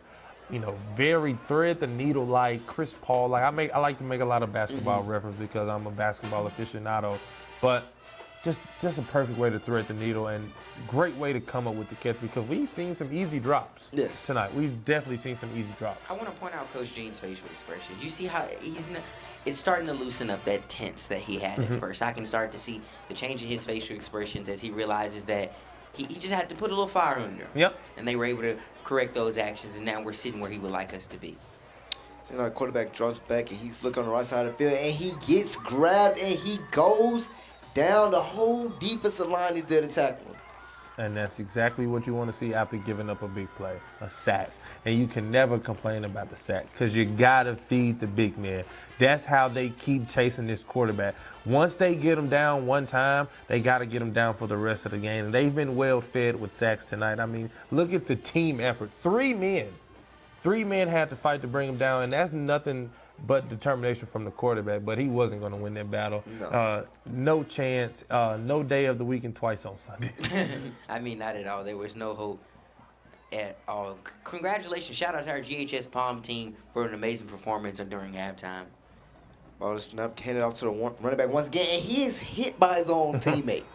He runs to his own teammate, which gives number 11 a tackle for loss. I mean, and he seems to be down.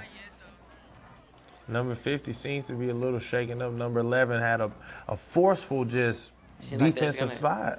Seems like he's holding at the knee at a slight bit of unbalancing. Yeah, it seems to be they're calling the trainers over. I don't think he can go on that knee. Yeah, he seems to be making.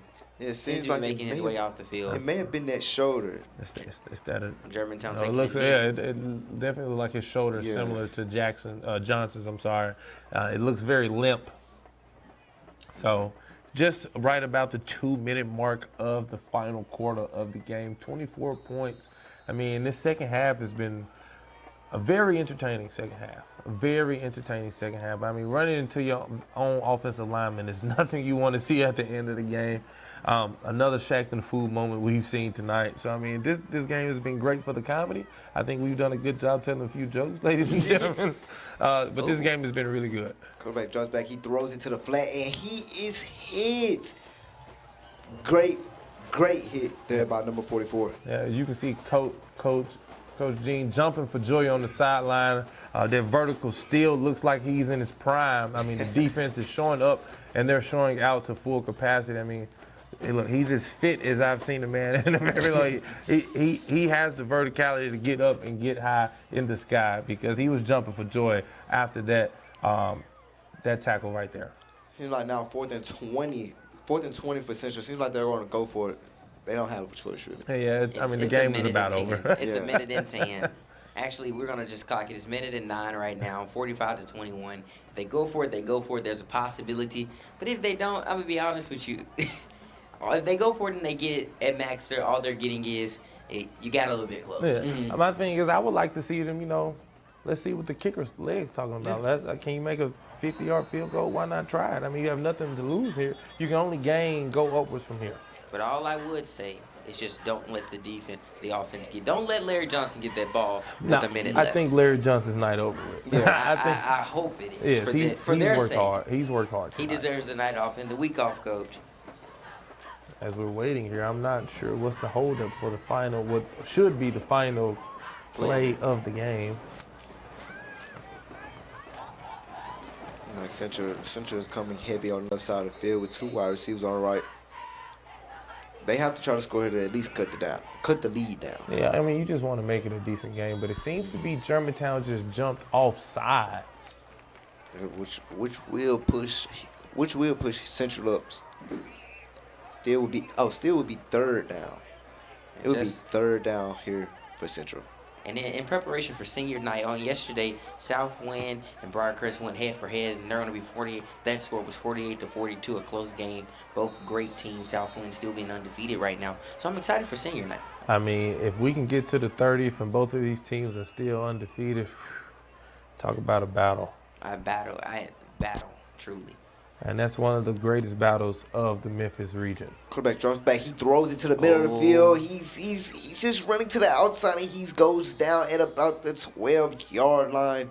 Great pass there by the quarterback. I mean, yeah, just super soft coverage from the Red Devils. Just trying not to give up anything in the end zone. You can see everyone playing off. But my thing is I don't like everyone not tackling. Why are we not tackling? Bring him down. You don't want to give up a score, but you definitely don't want to try to put anyone's body in harm's way here with the clock just tickling down right now at 41 seconds. And it seems like now we may have had a timeout. It seems like we may have had a timeout on the field not sure by who. Guys, I'm curious. Let's just say both teams are undefeated as we head into one of the biggest rivalries in the city of Memphis, Tennessee, Germantown versus Southwind. I mean, of course, we're taking the Red Devils all the way, but do you think the environment for the game will be one of the best we've seen in coming years? I'm gonna be honest with you. I believe there's gonna be, it's gonna be a really heated game from inside here to on the field to in the bleachers. It's going to be so tense. Because that's truly going to be anybody's game. There's no calling. There's no predicting that game at all. That would be a very good game. You know, all the students wants to see that. Yep. All the students want to see that game. I mean, a lot of them live in close proximity to one another as we see almost a great fade ball from the quarterback, but great play from Dean there as he got a deflection, but the referee threw another flag. And as we see, Bean is playing both sides of the field now. Yeah. I mean, he's done it all, even on kickoff returns as well. As we see, quick drop step from the quarterback. Great fade ball, but I mean sticky glue coverage, duct tape coverage, as I like to say, seat belt coverage from Bean. Didn't allow that pass to get through. 36 seconds left. I like how the referees are trying to give these Warriors a living chance and keep this time on stall. 36 seconds left on the clock. There is a possibility they can score in that 36 seconds, but if our defense really locks down, well, they threw a flat to number 9. They're going to drive as far as they can get him. Great job there by Germantown. You know, you can't let them score. It's the end of the game now. Yeah, the end of the game. Don't allow them to score. Now, the ball has not been deflected. The clock has not stopped. Well, it seems and like someone calls a timeout. Yeah, it seems like there was a timeout called. So it seems like Central is trying to score. 17 seconds. A timeout is at ease.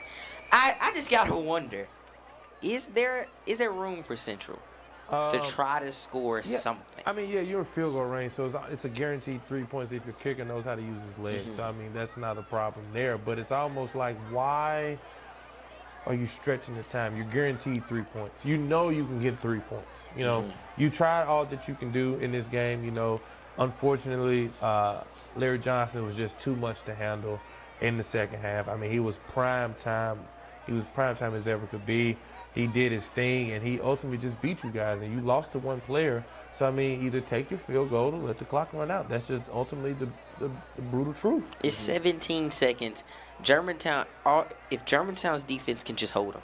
Yeah, I mean, it'll be a fantastic red zone stop for Germantown late in this game. I mean, you can just build on that. Like I said, when you have late game blowouts like this, you can just build on things. And right now, they're building on their red zone defense right now, if they especially can get a stop. The ball is faked to the running back, and quarterback looks over the top, and he drops it. Great hit. Great deflection there by number 23. Oh, yeah, that was a beautiful play, because that was an easy catch from number 12. If you've seen him make some tough catches in his fourth quarter. But, I mean, great IQ from the defensive back to run over there, stop the easy completion from being 7 points, and now it's going to be 4th down with 10 seconds to go. Most definitely. It's 10 seconds. Most definitely, congratulations, Red Devils. But I am just convinced. I just would love to see, because it's like Germantown, they're just trying their best to stop them. Yeah, I mean, you never want to let somebody score in the last 10 seconds on your field, on your homecoming, when you're up 24. Seems like they're going to throw it over the top, and it's number 12 once again, just slides through his hand. Yeah, he had that one. That was probably his easiest target of the game right there, and he just didn't give enough speed on it. But we've also give up on a few plays in this game as well. So, I mean, it seems like the attitude and the body language towards him is he's just not happy. Oh, that was right in his bread basket. Yes, right. It was right in. Just a bad drop. And that is... Seems like it was a turnover on downs, which gives Germantown the ball with 6 seconds left into the game. Yep, they'll probably just nail it. Yeah, run the clock out. Yep, just nail it, run the clock out, do the handshake line. Yeah, they'll probably just nail it out. It's 6 seconds left on the clock, and get the game over with. There's nothing else that they can do. They need to do. No need to risk putting anybody's body on the line. This game is over. Fantastic performance from the Red Devils. The Warriors gave everything they could, but they were just fell too short on the night, and, you know, what a great homecoming performance for the Red Devils. And what a great night to be a Red Devil. I'm going to be honest with you, what a great night to be a Red Devil. As we reflect on this play here, our last play of the game, I got to give it to them. It's homecoming. We're happy. We're happy to be here. It's homecoming. 45-21. I'm excited. Congratulations. What a great night to be a Red Devil. What a great night to be a former Red Devil. I was just about to say that, Calvin. What a great night to be an alumni. My first time coming home for a homecoming game since I've graduated. Haven't had the opportunity. So I am glad that we finally got the dub. 45-21 in a very dominating second half. I mean, what a beautiful performance. The score is going to be, thank you, Dylan, it's going to be 21-45. Dylan, I want to thank you for coming out with us and being with us on the desk tonight. I appreciate you guys for having me. It's truly been a pleasure here today. Congratulations to our homecoming queen. Long live Queen Melody. That's all for us here. Thank you for watching GHS-TV's live football coverage. Remember, you can see behind the scenes of tonight's coverage on our Facebook and Instagram pages. And as always, you can watch our programming free on GHS-TV.org. And we'll see you October 30th for senior night when the Red Devils take on the Southwind Jaguars. A game that would definitely be one for the books. Yes, sir. That's all for us here. We'll see you next time under the Friday Night Lights.